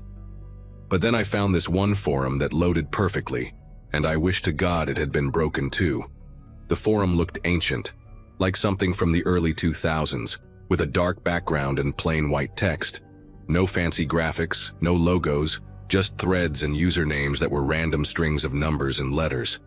I scrolled through the main page and my curiosity turned into something else entirely. There were threads about things I do not even want to type out. Discussions about surveillance techniques on specific people, complete with photos that were clearly taken without consent. Guides on how to find personal information from social media profiles. One thread had a list of home addresses matched with daily routines of the people who lived there. I felt sick, but I kept scrolling, the way you cannot look away from a car accident. I spent maybe 15 or 20 minutes reading before I finally closed the browser, deleted it from my computer, and tried to convince myself that what I had just seen was probably fake, some kind of elaborate dark joke by edgy teenagers. I poured another glass of wine and told myself I was being paranoid. It could not have been more than 10 minutes after I closed everything. I was in the kitchen rinsing my wine glass when my phone buzzed on the counter. I figured it was Ben checking in or maybe Stephanie sending some meme, so I picked it up without thinking. The message came from a number I did not recognize, no name attached, just a string of digits with an area code I had never seen before. There was no text, just a photo. I tapped on it and my whole body went cold. It was the front of my house. My house. Taken from the street maybe 20 feet from the curb, showing the porch light on and my car in the driveway. The angle was slightly tilted, like someone had snapped it quickly while walking by. I stood there staring at my phone for what felt like a full minute, trying to come up with some logical explanation. Maybe it was a wrong number, some weird coincidence, a realtor sending photos to the wrong contact. But then the second message came through. 3 lights on inside. Kitchen, living room, upstairs bathroom. That was all it said. I read it twice because my brain refused to process what I was seeing. I looked up from my phone and realized the message was accurate. The kitchen light above my head was on. The living room lamp behind me was on. And I had left the bathroom light on upstairs when I came down earlier. Whoever sent this was not guessing. They were watching my house right now, at this exact moment, counting which windows were lit up from the outside. I felt my legs go weak and I grabbed the edge of the counter to steady myself. I wanted to run to the windows and look outside, but something told me that was exactly what they wanted me to do. I wanted to see who was out there, but I also did not want them to see me seeing them. I just stood there in my kitchen, frozen between the urge to look and the fear of what I might find. I grabbed my phone and tried to call Ben. My fingers were trembling so badly that I mistyped his number twice before finally getting it right. It rang once, twice, 3 times, and then went to voicemail. I hung up and tried again. Same thing. I sent him a text that probably made no sense, something like, "Call me now, someone outside the house, please call me." Then I tried 911. I dialed the numbers and pressed call, and the screen showed it was connecting, but nothing happened. No ring, no operator, nothing. I pulled the phone away from my face and saw that I had full signal, 4 bars. Everything looked normal. I tried again, and this time it rang once before cutting out completely. I do not know if it was the phone, the network, or something else entirely, but in that moment I felt more alone than I have ever felt in my life. I was standing in my own kitchen, in my own house, and I could not reach a single person who could help me. That is when I heard it. A soft rattling sound coming from the front of the house. It was subtle at first, almost like the wind pushing against the door, but then it got more deliberate. Someone was testing the handle. Not knocking, not ringing the bell, just slowly turning the knob back and forth to see if it would open. I held my breath and listened. The sound stopped for a few seconds, then started again. Turn, pause, turn, pause. Like they were being patient about it, checking if anyone would react. I backed away from the kitchen toward the hallway, trying to remember if I'd locked the door when I came home. I always lock the door. I always do. But in that moment, I could not remember, and the doubt was enough to make my chest tighten until I could barely breathe. The rattling stopped again, and the silence that followed was somehow worse than the sound itself. My phone buzzed in my hand and I nearly dropped it. Another message from the same unknown number. This one had no photo, just text. "You should not have visited." I stared at those 5 words and felt something click into place in my brain. The forum, the deep web. Somehow in those 15 or 20 minutes I spent scrolling through that site, someone had tracked me. I thought I was anonymous, thought the Tor browser was supposed to hide everything, but clearly I was wrong. Maybe I clicked something I should not have. Maybe my computer gave away information I did not know it could give. I do not understand how any of it works. And standing there in my hallway with someone outside my door, I realized how stupid I had been. I was a 31-year-old woman who worked in insurance and barely knew how to update her own phone, and I thought I could just waltz into the darkest corner of the internet without consequences. I made a decision. I was not going to stand there like a sitting duck waiting for whatever was going to happen next. I moved as quietly as I could toward the back of the house, staying low, keeping away from the windows. Our house has a back door that leads out to a small patio, and then the yard, which connects to a strip of woods that separates our neighborhood from the next one over. If I could get outside without being seen, I could run to the Nelson's house 2 doors down. They were an older couple, retired, and I knew they were home because I had seen their living room light on earlier. I reached the back door and put my hand on the lock.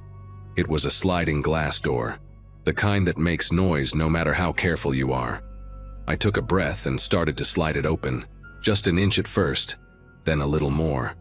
The cold night air hit my face and I was about to step out when my phone buzzed again. The message was a photo, my back patio, taken from somewhere in the yard, maybe near the tree line, showing the sliding glass door I was standing behind. I could see my own silhouette in the image, backlit by the hallway light, my hand on the door frame. The photo had been taken seconds ago. I slammed the door shut and locked it, then stumbled backward and fell against the kitchen island. They were not just at the front of the house, they were everywhere. Watching the front, watching the back, taking photos and sending them to me like some kind of sick game. I crawled across the kitchen floor until I was in the corner between the refrigerator and the wall, the only spot in the house where no window could see me.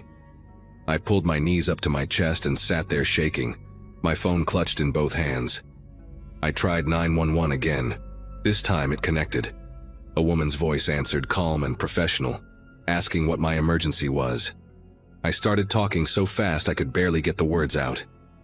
I told her someone was outside my house, that they were sending me photos, that they had been trying the door. She asked for my address and I gave it to her, my voice cracking on every syllable. She told me to stay on the line, that she was dispatching a unit to my location, that officers would be there in approximately 8 minutes. 8 minutes. Sounds like nothing when you say it out loud, but when you are sitting on your kitchen floor with strangers circling your house, 8 minutes feels like 8 hours. I stayed in that corner, pressed against the cold tile, listening to every creak and groan the house made. The dispatcher kept talking to me, asking if I could hear anything, if anyone was trying to get in. I told her about the front door, about the rattling.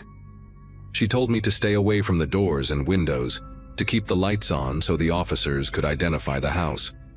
I remember thinking that the lights were exactly what had given me away in the first place, but I did not argue. I just sat there and waited, counting the seconds in my head. The police arrived in 7 minutes, not 8.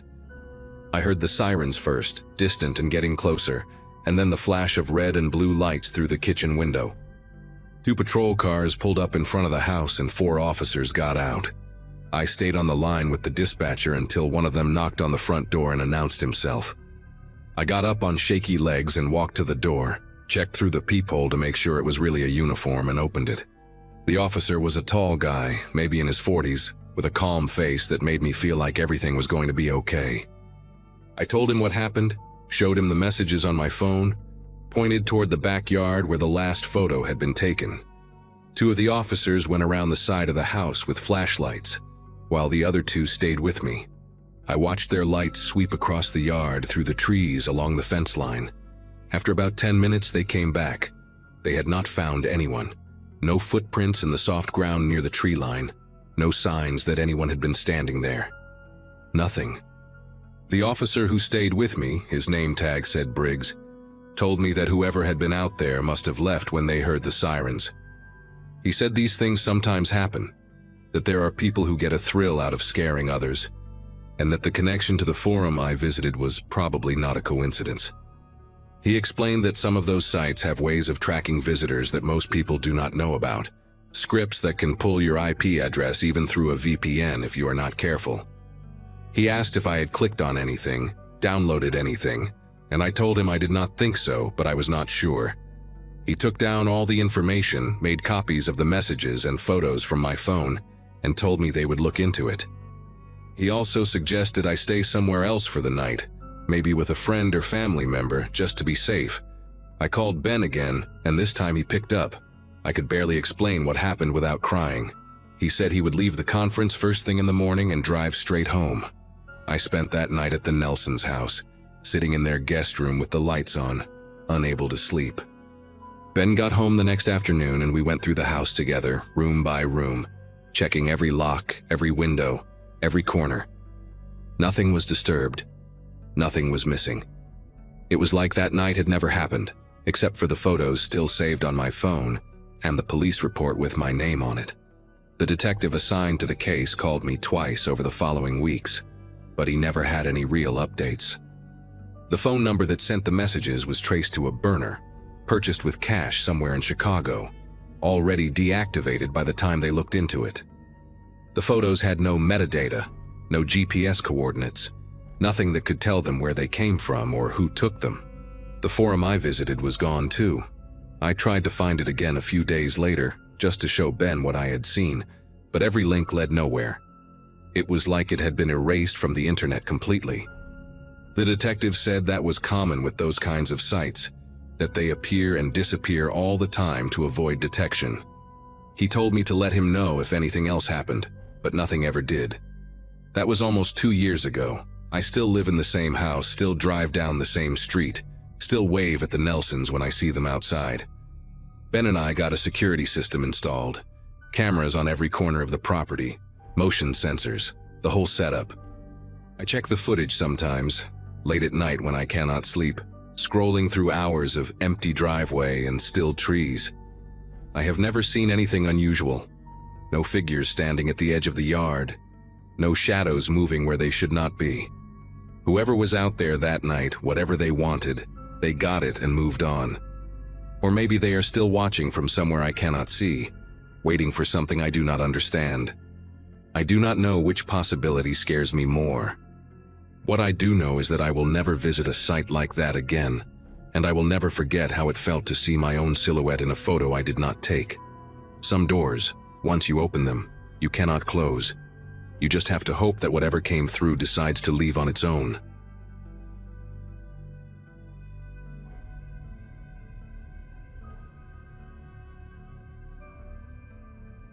Boredom can make you do stupid things.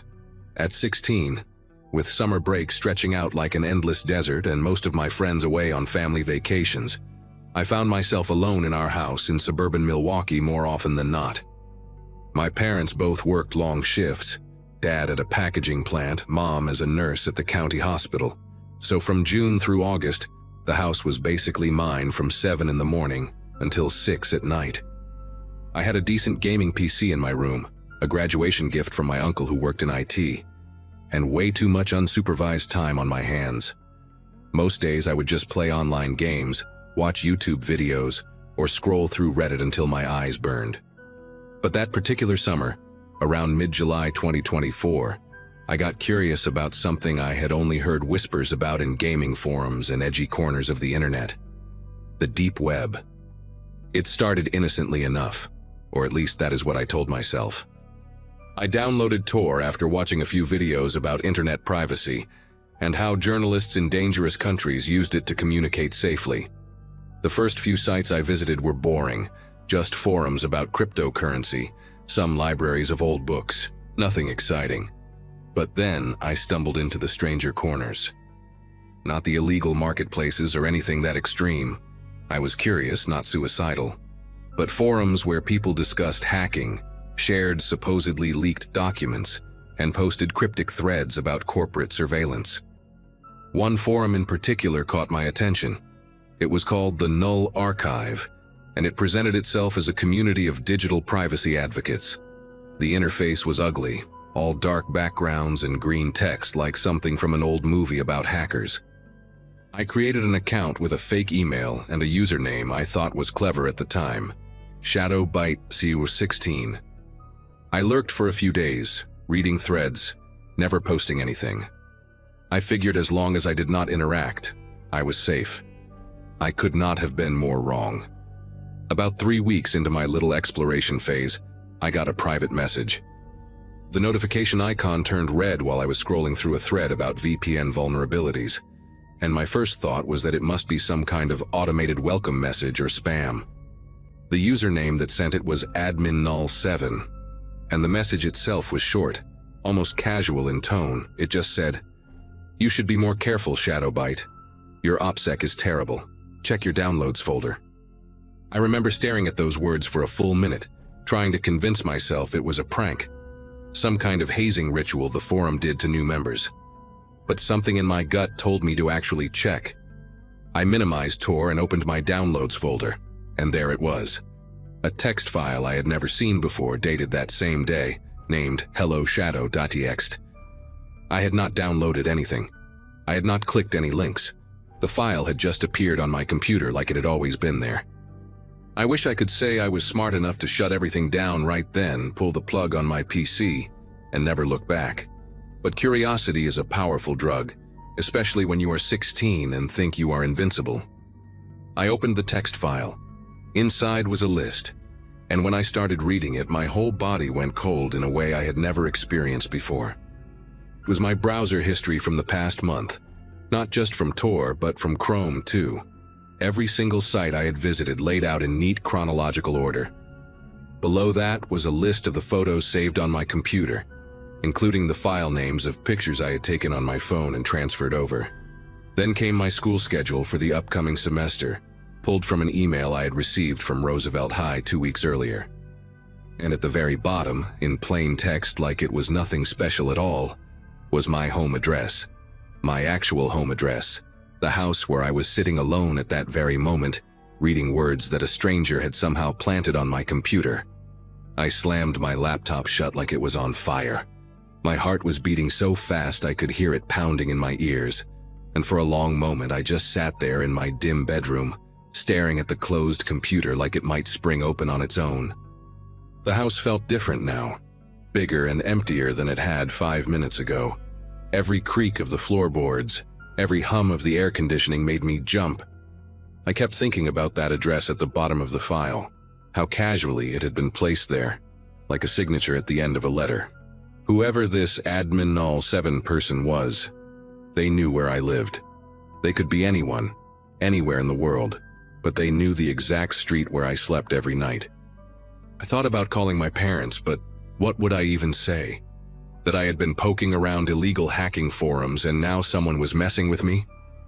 I could already picture my dad's face, the disappointment mixed with anger, the lectures that would follow. So I did nothing. I just sat there in the growing dark, too scared to open my computer again, but too ashamed to ask for help. After maybe an hour of sitting paralyzed in my room, I finally worked up the nerve to open the laptop again. There was another message waiting in my null archive inbox, sent about 20 minutes after the first one. "Relax," it said. "I am not the one you need to worry about. I am the one warning you. Someone on this forum has been running a data harvesting operation for months. They target new accounts, especially ones with weak security like yours. Your device was compromised the moment you created your account. Keylogger, remote access, the whole package. I am an admin here, and I have seen what happens to people who ignore this. Delete your account, wipe your hard drive, and pray they have not already sold your information. This is not a joke." There was a second file attached to this message, and against every instinct screaming at me to stop, I downloaded it. It was a screenshot of a conversation in some other chat platform I did not recognize, all in a language that looked like Russian. But in the middle of the conversation, highlighted in yellow, was my username, ShadowBite16, followed by a dollar amount, $200. Someone was selling access to my computer, my files, my life, for $200. The next few hours were a blur of panic and frantic Googling. I searched for what to do if your computer has a keylogger, how to tell if someone has remote access to your PC, what happens when your personal information gets sold online. The answers I found only made things worse. Keyloggers could capture every password I had ever typed, my email, my social media, the Amazon account I used to buy video games with a prepaid card. Remote access meant someone could turn on my webcam without the light coming on, could watch me sitting in my room without me ever knowing. And once your data was sold, there was no taking it back. It could be copied, shared, resold 100 times over, passed around like trading cards among people who made their living exploiting strangers. I thought about all the things saved on my computer, family photos from vacations, pictures of my little sister's birthday party last year, screenshots of conversations with friends. Nothing illegal, nothing even embarrassing really, but all of it suddenly felt exposed, violated, like someone had gone through my dresser drawers and touched everything I owned. I unplugged my webcam with trembling fingers and put a piece of electrical tape over the built-in camera on my laptop for good measure. Around 9 that night, my phone buzzed with a text from a number I did not recognize. The message contained nothing but a photo, a picture of my house taken from across the street, the living room windows glowing yellow in the summer darkness. I could see the silhouette of our couch through the curtains, the flickering blue light of the TV my dad must have left on that morning. Below the image was a single line of text. "Nice place. You should really close your blinds at night." I dropped the phone like it had burned me. For a moment I could not breathe, could not think, could not do anything but stand frozen in the middle of my bedroom with every light suddenly feeling too bright and every shadow too deep. Someone was outside.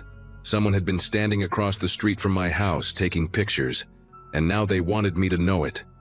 This was not some faceless hacker on the other side of the world anymore.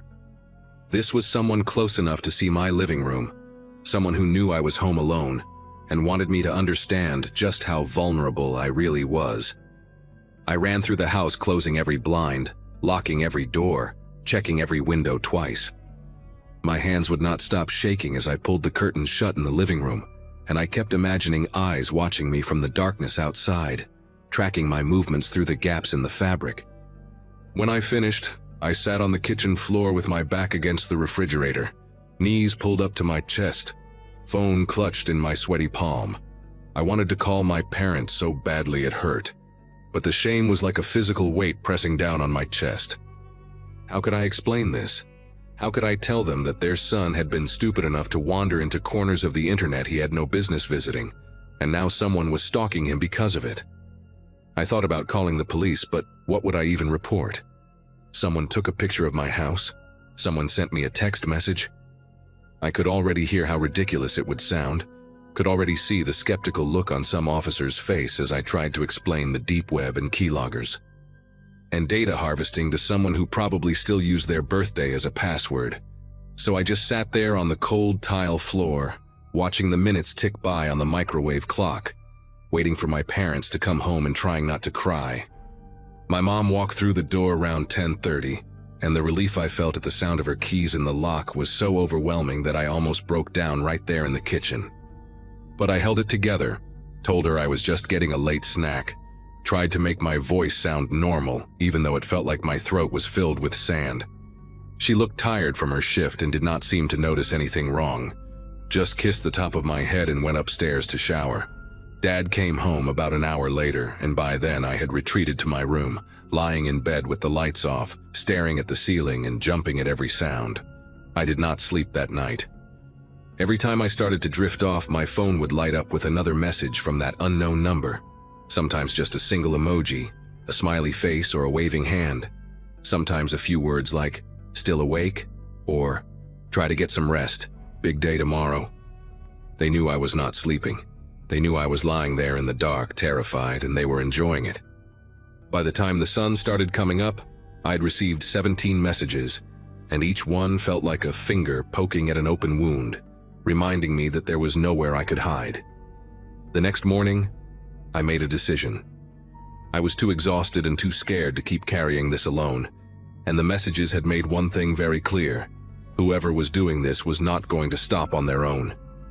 I waited until my dad was drinking his coffee at the kitchen table, my mom already gone for an early shift, and I sat down across from him and told him everything.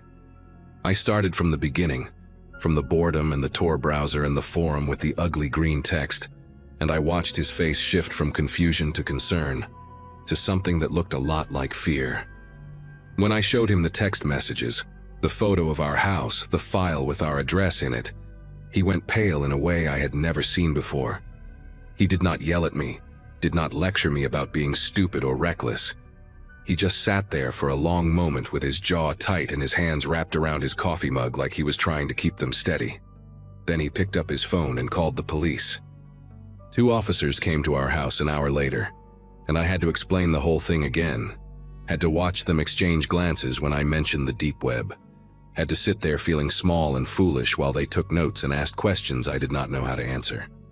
The investigation that followed lasted almost 3 months. It turned out that the person behind the harassment was not some shadowy international hacker. It was a 19-year-old college dropout named Brendan Lowe, who lived about 40 minutes away in Racine. He had been running a small-scale data harvesting scheme on the Null archive for over a year, targeting teenagers specifically because they were easy marks with poor security habits and parents who might pay to make problems go away. The photo of my house had been taken by someone he paid $20 to on a local gig app, just some random person who thought they were doing a harmless errand. Brendan had never actually been outside my house himself. He was not brave enough for that, but he had built a whole system designed to make his victims feel watched, hunted, completely alone.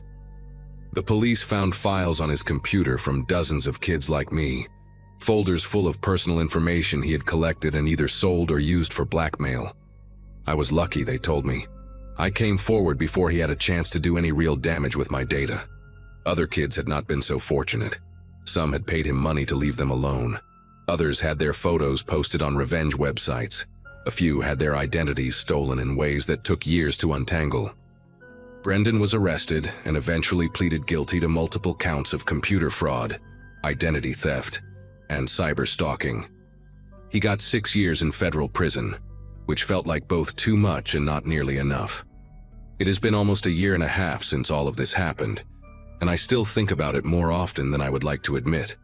I changed all my passwords, wiped my computer completely, deleted every social media account I had, and started fresh with new emails and new usernames.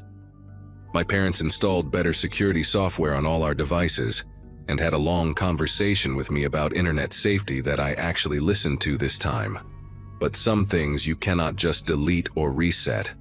I still get a jolt of panic whenever my phone buzzes with a text from a number I do not recognize. I still close my blinds before the sun goes down, every single night, even in winter when it gets dark by 5. And sometimes, when I am lying in bed trying to fall asleep, I think about how close I came to having my whole life ruined by a bored college dropout in Racine, who saw me as nothing more than a username and a $sign.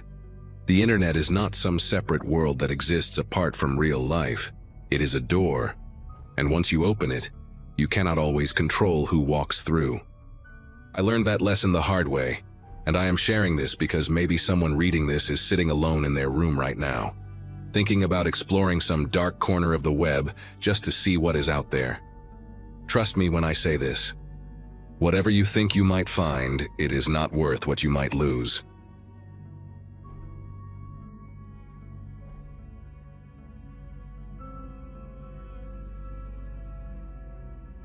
At the time this happened, life felt predictable in a way that almost bored me.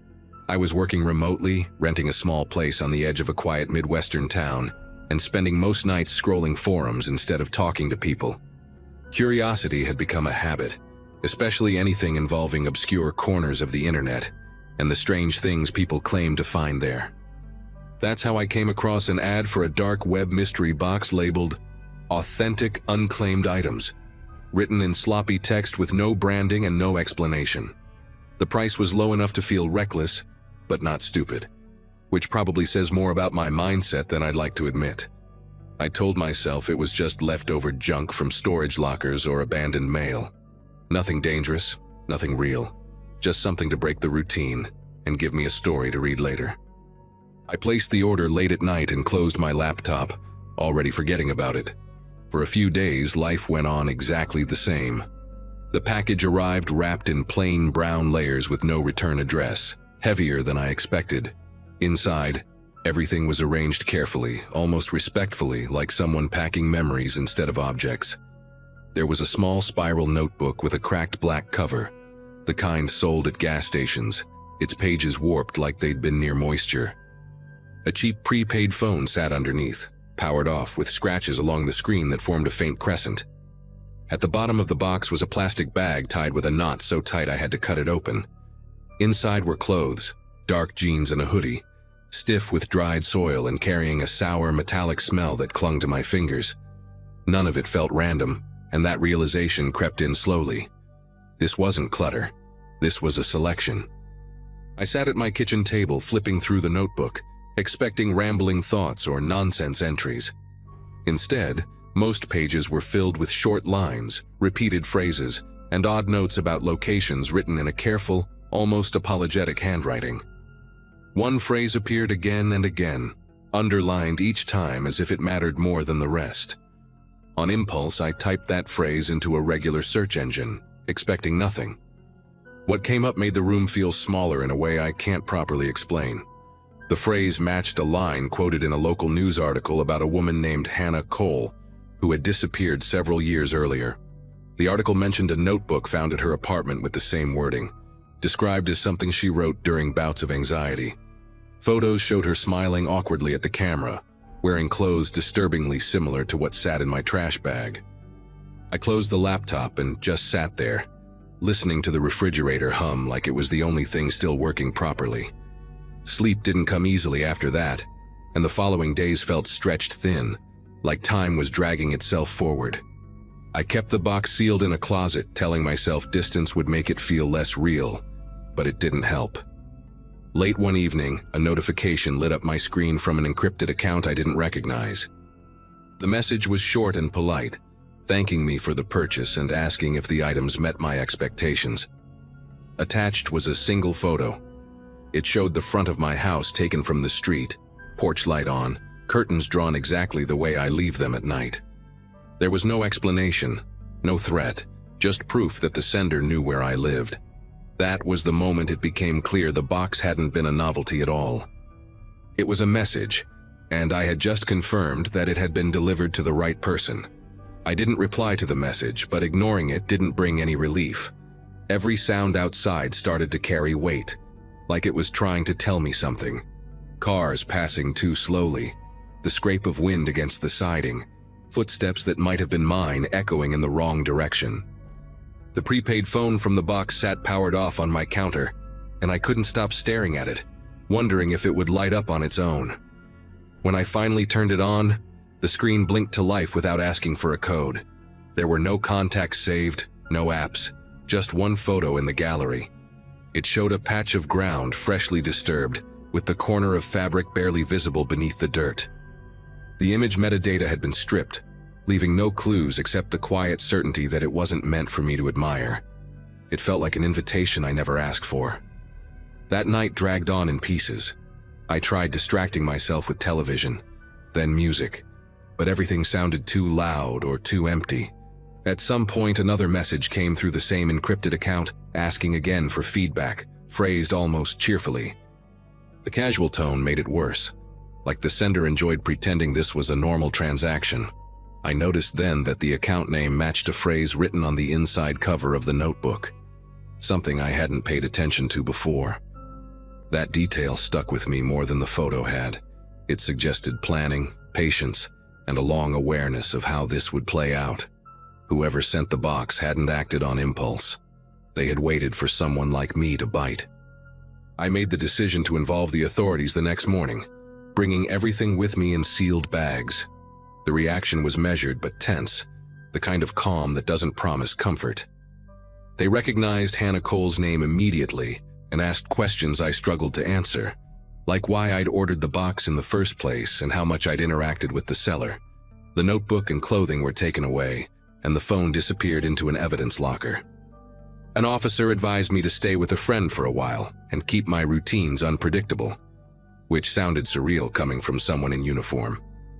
Before I left, another message came through on my phone, unread by them. It simply said, "You weren't the first choice." That sentence followed me out of the building and all the way to the borrowed couch I slept on that night. Weeks passed without another message, and eventually the silence became its own kind of answer. The investigation didn't lead anywhere public, and I stopped checking forums altogether. The part that stays with me isn't the fear anymore, but the realization that someone out there used a missing person's life as leverage, as proof of reach. The box was never about shock value or entertainment. It was a test, a way to see who would look closely enough to understand what they were holding. I still don't know why I was chosen in the end, or what happened to Hannah beyond what's already known. All I know is that curiosity used to feel harmless to me, and now it feels like something that watches back. Eventually, I stopped waiting for another message and focused on doing something practical instead of spiraling. I moved out of that house entirely, not dramatically, just quietly, packing my things over a weekend and leaving no forwarding address tied to my name. I changed numbers, scrubbed old accounts, and abandoned the online spaces where I'd first found the listing. It wasn't about running away so much as removing myself from the path I'd unknowingly stepped onto. The authorities never told me outright to disappear, but their silence said enough. No updates, no reassurance, just the understanding that some doors, once opened, don't close cleanly.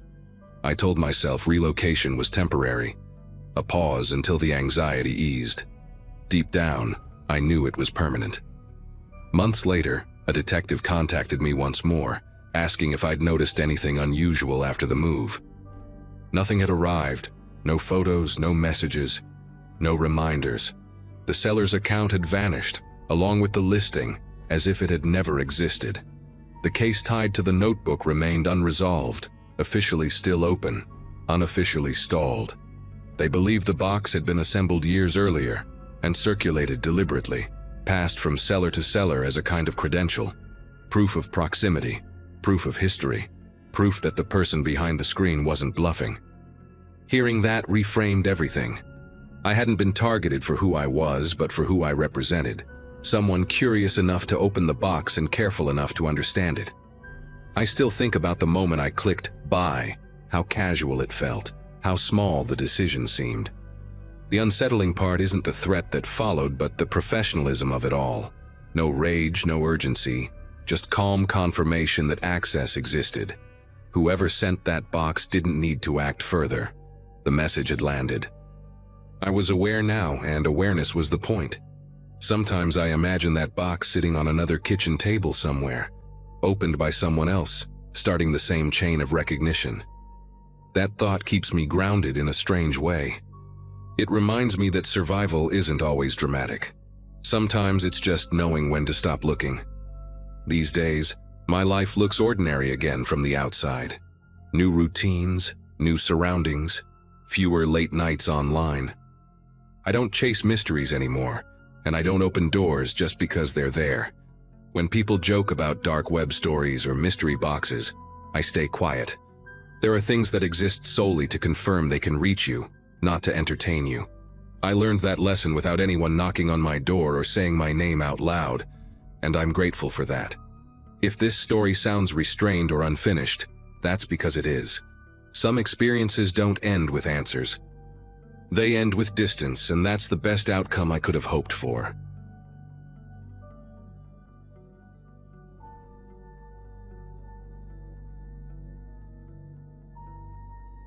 Late nights had become routine for me during that period, mostly because my sleep schedule was wrecked, and the apartment felt quieter after midnight. I'm Jason, and at the time I lived alone in a small rented place above a closed-down bookstore, working remote tech support and barely seeing anyone in person. Most evenings ended the same way: cheap takeout, dim desk lamp, laptop open, headphones on. That night wasn't special in any obvious way, and that's probably why it stuck with me so hard later. I remember the faint hum of my old ceiling fan and the way the hallway light outside my door flickered every few minutes.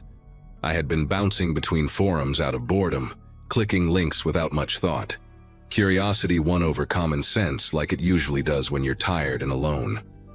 Eventually, I ended up on an anonymous video chat site, buried deep behind a string of links I probably shouldn't have followed. The connection took longer than usual, showing a black screen and distorted audio pops before stabilizing. When the other person appeared, the feed was grainy and low-lit, just a vague outline of a head and shoulders. The voice came through clear, calm, and strangely relaxed, asking generic questions about music and work. I answered casually, leaning back in my chair, not giving away anything personal. A minute or two in, the tone shifted without warning. He mentioned the cracked mug on my desk, then the stack of unopened mail beside my keyboard. I hadn't said a word about my surroundings, and my camera light was definitely off. I laughed it off at first, assuming a lucky guess, but the way he described the peeling sticker on my laptop lid made my chest tighten. That detail wasn't visible unless you were in the room or watching from my end. The video started stuttering after that, freezing every few seconds while the audio kept going. His mouth would stop moving, but the voice continued, responding to things I hadn't finished saying yet.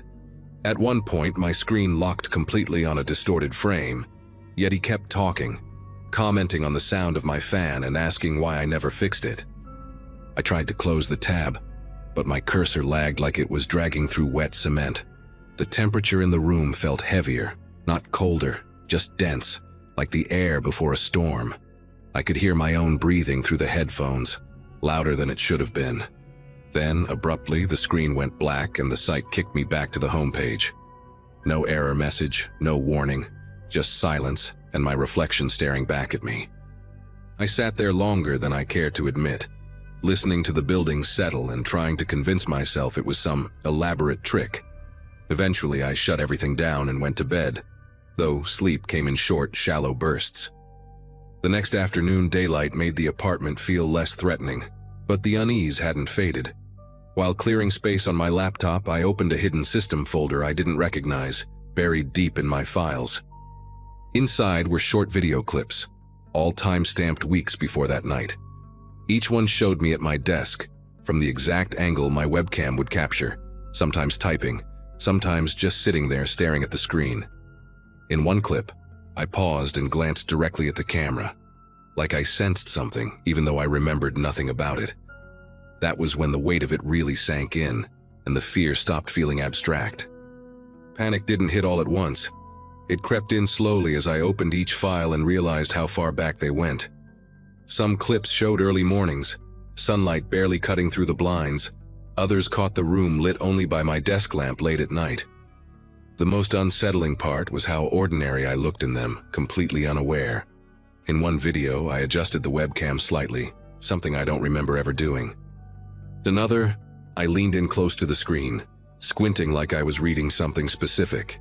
My throat felt dry as I checked the metadata and saw the files had been accessed repeatedly, not just created. Whoever did this didn't just watch once and disappear. They came back. That evening, every small sound in the apartment felt amplified. The fan hummed unevenly, the pipes clicked behind the walls, and footsteps from the stairwell lingered longer than usual. I covered the webcam with tape, unplugged it, then unplugged the laptop entirely, even though part of me knew that might already be pointless. Opening my router settings revealed unfamiliar login attempts from addresses that didn't match anything local. One device name stood out, labeled with a string of characters that looked almost intentional, not random. I reset passwords, changed settings, and shut down anything I didn't recognize. Still, the sense of being watched refused to leave, like a thought you can't shake no matter how hard you try. Later that night, curiosity pushed back against fear, and I checked the site again from a different device. The homepage loaded, but my username history was gone, wiped clean. No record of the session, no trace I had ever been there. As I scrolled through my files once more, I noticed something I had missed earlier. A short audio clip saved separately from the videos. It was just background noise at first, the fan, my typing, a faint city sound through the window. Then a second voice came through, quiet and close, speaking words that matched what had been said during the call. Hearing it outside the context of the chat made it feel much more real, much more intentional. By the end of that day, I stopped trying to explain it away. I contacted a specialist through my job, someone who dealt with security breaches, and handed over everything without keeping copies. The advice was blunt. Wipe the system completely, replace hardware, move on. I followed it all, relocated a few weeks later, and rebuilt my routines from scratch. Nothing like that ever happened again, at least not in a way I could prove. Still, sometimes late at night, I catch myself lowering my voice around devices, aware of how easily access can happen without permission. That one night didn't just scare me, it permanently changed how safe alone feels. Months passed, and the fear dulled into something quieter but heavier. Life looked normal on the surface again. New apartment, new laptop, new routines. Still, certain habits never left. I positioned screens away from where I slept, avoided mirrors reflecting monitors, and shut devices down completely instead of letting them rest. Friends noticed I flinched when video calls lagged or audio desynced, but I never explained why. Talking about it felt pointless, like trying to describe a sound you only hear in dreams. Part of me hoped that by staying silent, whatever had happened would lose interest. Another part knew silence had never really stopped anyone before. One evening, curiosity pulled me back to my old backups, the ones I'd stored on an external drive and sworn not to touch. I plugged it in, half expecting nothing to load, half expecting something worse. Most of the data was gone, corrupted during the wipe process, but one folder remained intact. Inside was a single text file I didn't remember creating. The contents were short, written like notes, describing my habits in unsettling detail. When I stayed up late, how often I paced while thinking, which nights I talked to myself without realizing it. At the bottom was a line mentioning the video chat, phrased like an observation rather than a memory. That was the moment I understood this wasn't random curiosity on someone else's part. It was study. I deleted the file, formatted the drive, and destroyed it physically this time. Not out of panic, but decision. There was no winning by trying to understand the person behind it. No closure waiting in more evidence. I reported what little I still had through proper channels and accepted that I might never get answers. What mattered more was reclaiming some sense of control, even if it was symbolic. I started leaving lights on, keeping curtains open at night and refusing to let fear dictate every choice. The feeling of being observed slowly faded into the background. Never gone, but no longer consuming everything. Toggle. Now, when people talk casually about anonymous platforms or joke about webcams watching them, I don't laugh along. I listen. I know how ordinary that night felt before it turned strange, how easily curiosity slipped into vulnerability. Nothing dramatic ever followed. No knock at the door, no final message explaining it all. It simply stopped. And somehow that silence is what unsettles me most. Whatever crossed into my life that night didn't need to announce itself again. It already knew enough.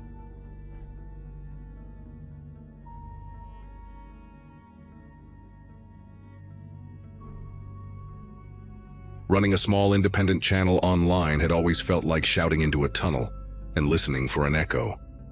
The content was slow-burn investigative stuff, mostly disappearances people stopped talking about years ago. At the time, life was quiet and repetitive, split between editing late at night and working a day job that barely paid the bills. The channel wasn't big enough to matter, but it was just visible enough to attract strange emails. Messages from armchair detectives, grieving relatives, and trolls blended together until they all sounded the same. I answered some, ignored most, and learned to trust my instincts about which ones felt genuine.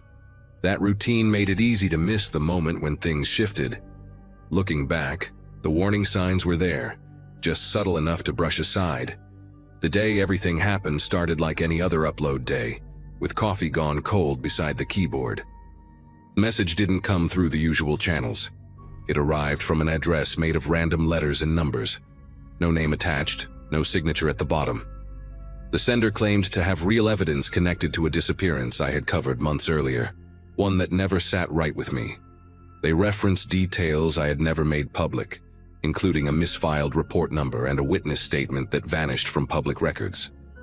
That alone was unsettling, but curiosity has a way of pushing past caution. The tone wasn't dramatic or threatening, just blunt and strangely formal. There was a link included, pointing to a dark web mirror, along with instructions to use encryption software I'd only read about. I stared at the screen longer than I want to admit, weighing the risk against the chance that this was real. Eventually, curiosity won. Accessing the files felt like stepping into a room with no windows. The material itself looked authentic. Scans with consistent metadata, audio clips with background noise that matched known locations, and timestamps that lined up too well to fake easily. One folder contained raw footage that clearly hadn't been edited for public eyes. There were moments where the camera shook as if the person filming hesitated, unsure whether to keep recording. Even without understanding the full context, the implication was disturbing. It wasn't sensational or cinematic, which made it worse. The kind of evidence that feels heavy just sitting on your hard drive. I closed everything and disconnected from the internet, heart racing, trying to process what I had just seen. That was when the first sign of retaliation hit. Within hours, accounts I rarely used began locking me out. Password reset emails flooded in, followed by notifications that my content had been flagged en masse. Then came messages from strangers accusing me of crimes I'd never heard of, using my real name instead of my handle. Someone submitted false emergency reports tied to my address, the kind meant to provoke a dangerous response.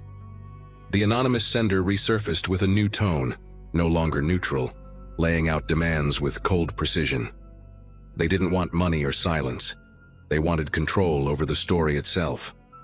Publish their version of events.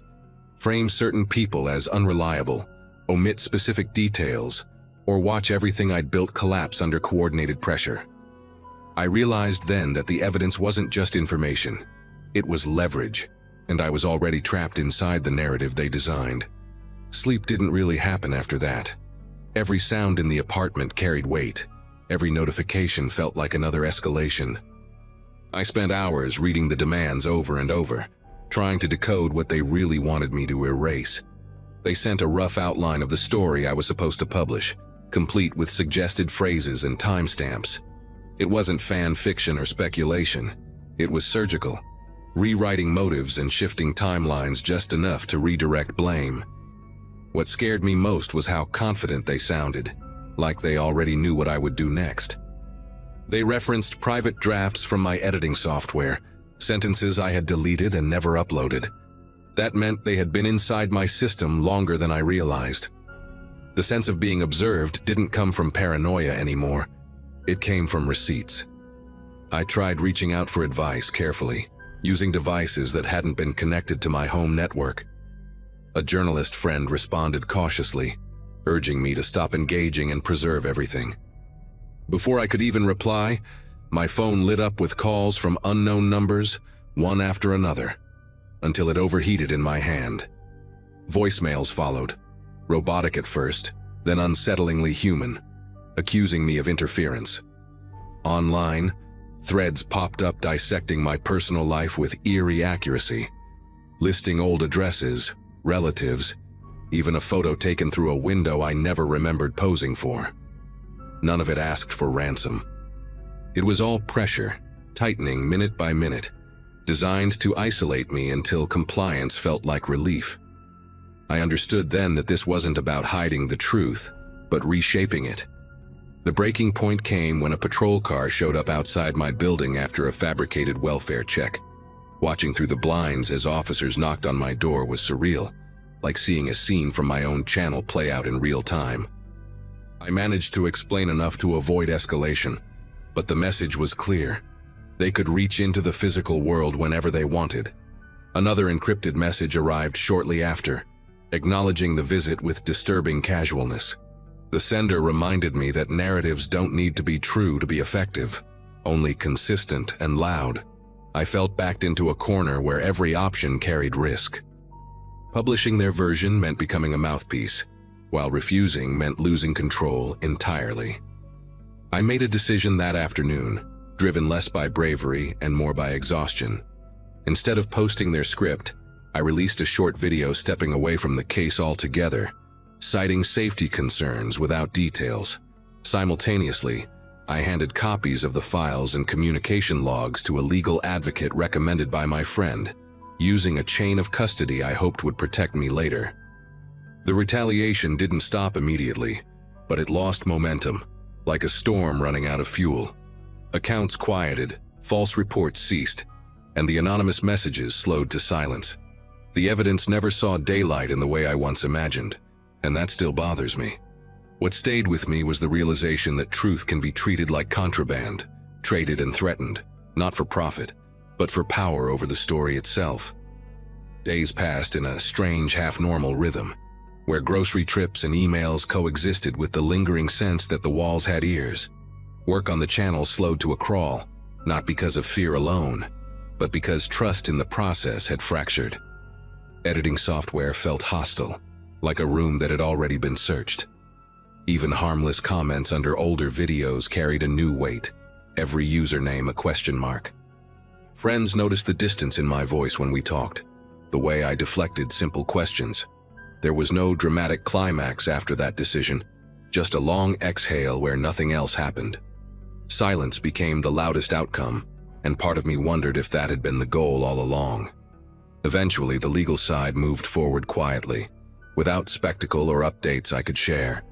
The files went somewhere beyond my reach, sealed into procedures I didn't fully understand. That brought a measure of relief, but also a hollow feeling, like handing off a truth and never learning where it lands. Online, the smear attempts faded into the background noise where they belonged. New rumors replaced the old ones, and attention drifted, as it always does. The attackers never confirmed retreat or defeat, only absence. That uncertainty lingered longer than the threats ever did. It taught me that power doesn't always announce itself when it leaves. Months later, confidence in technology never fully returned. New habits formed without conscious planning. Small changes meant to reduce exposure. The channel survived, smaller and quieter, but still mine. Viewers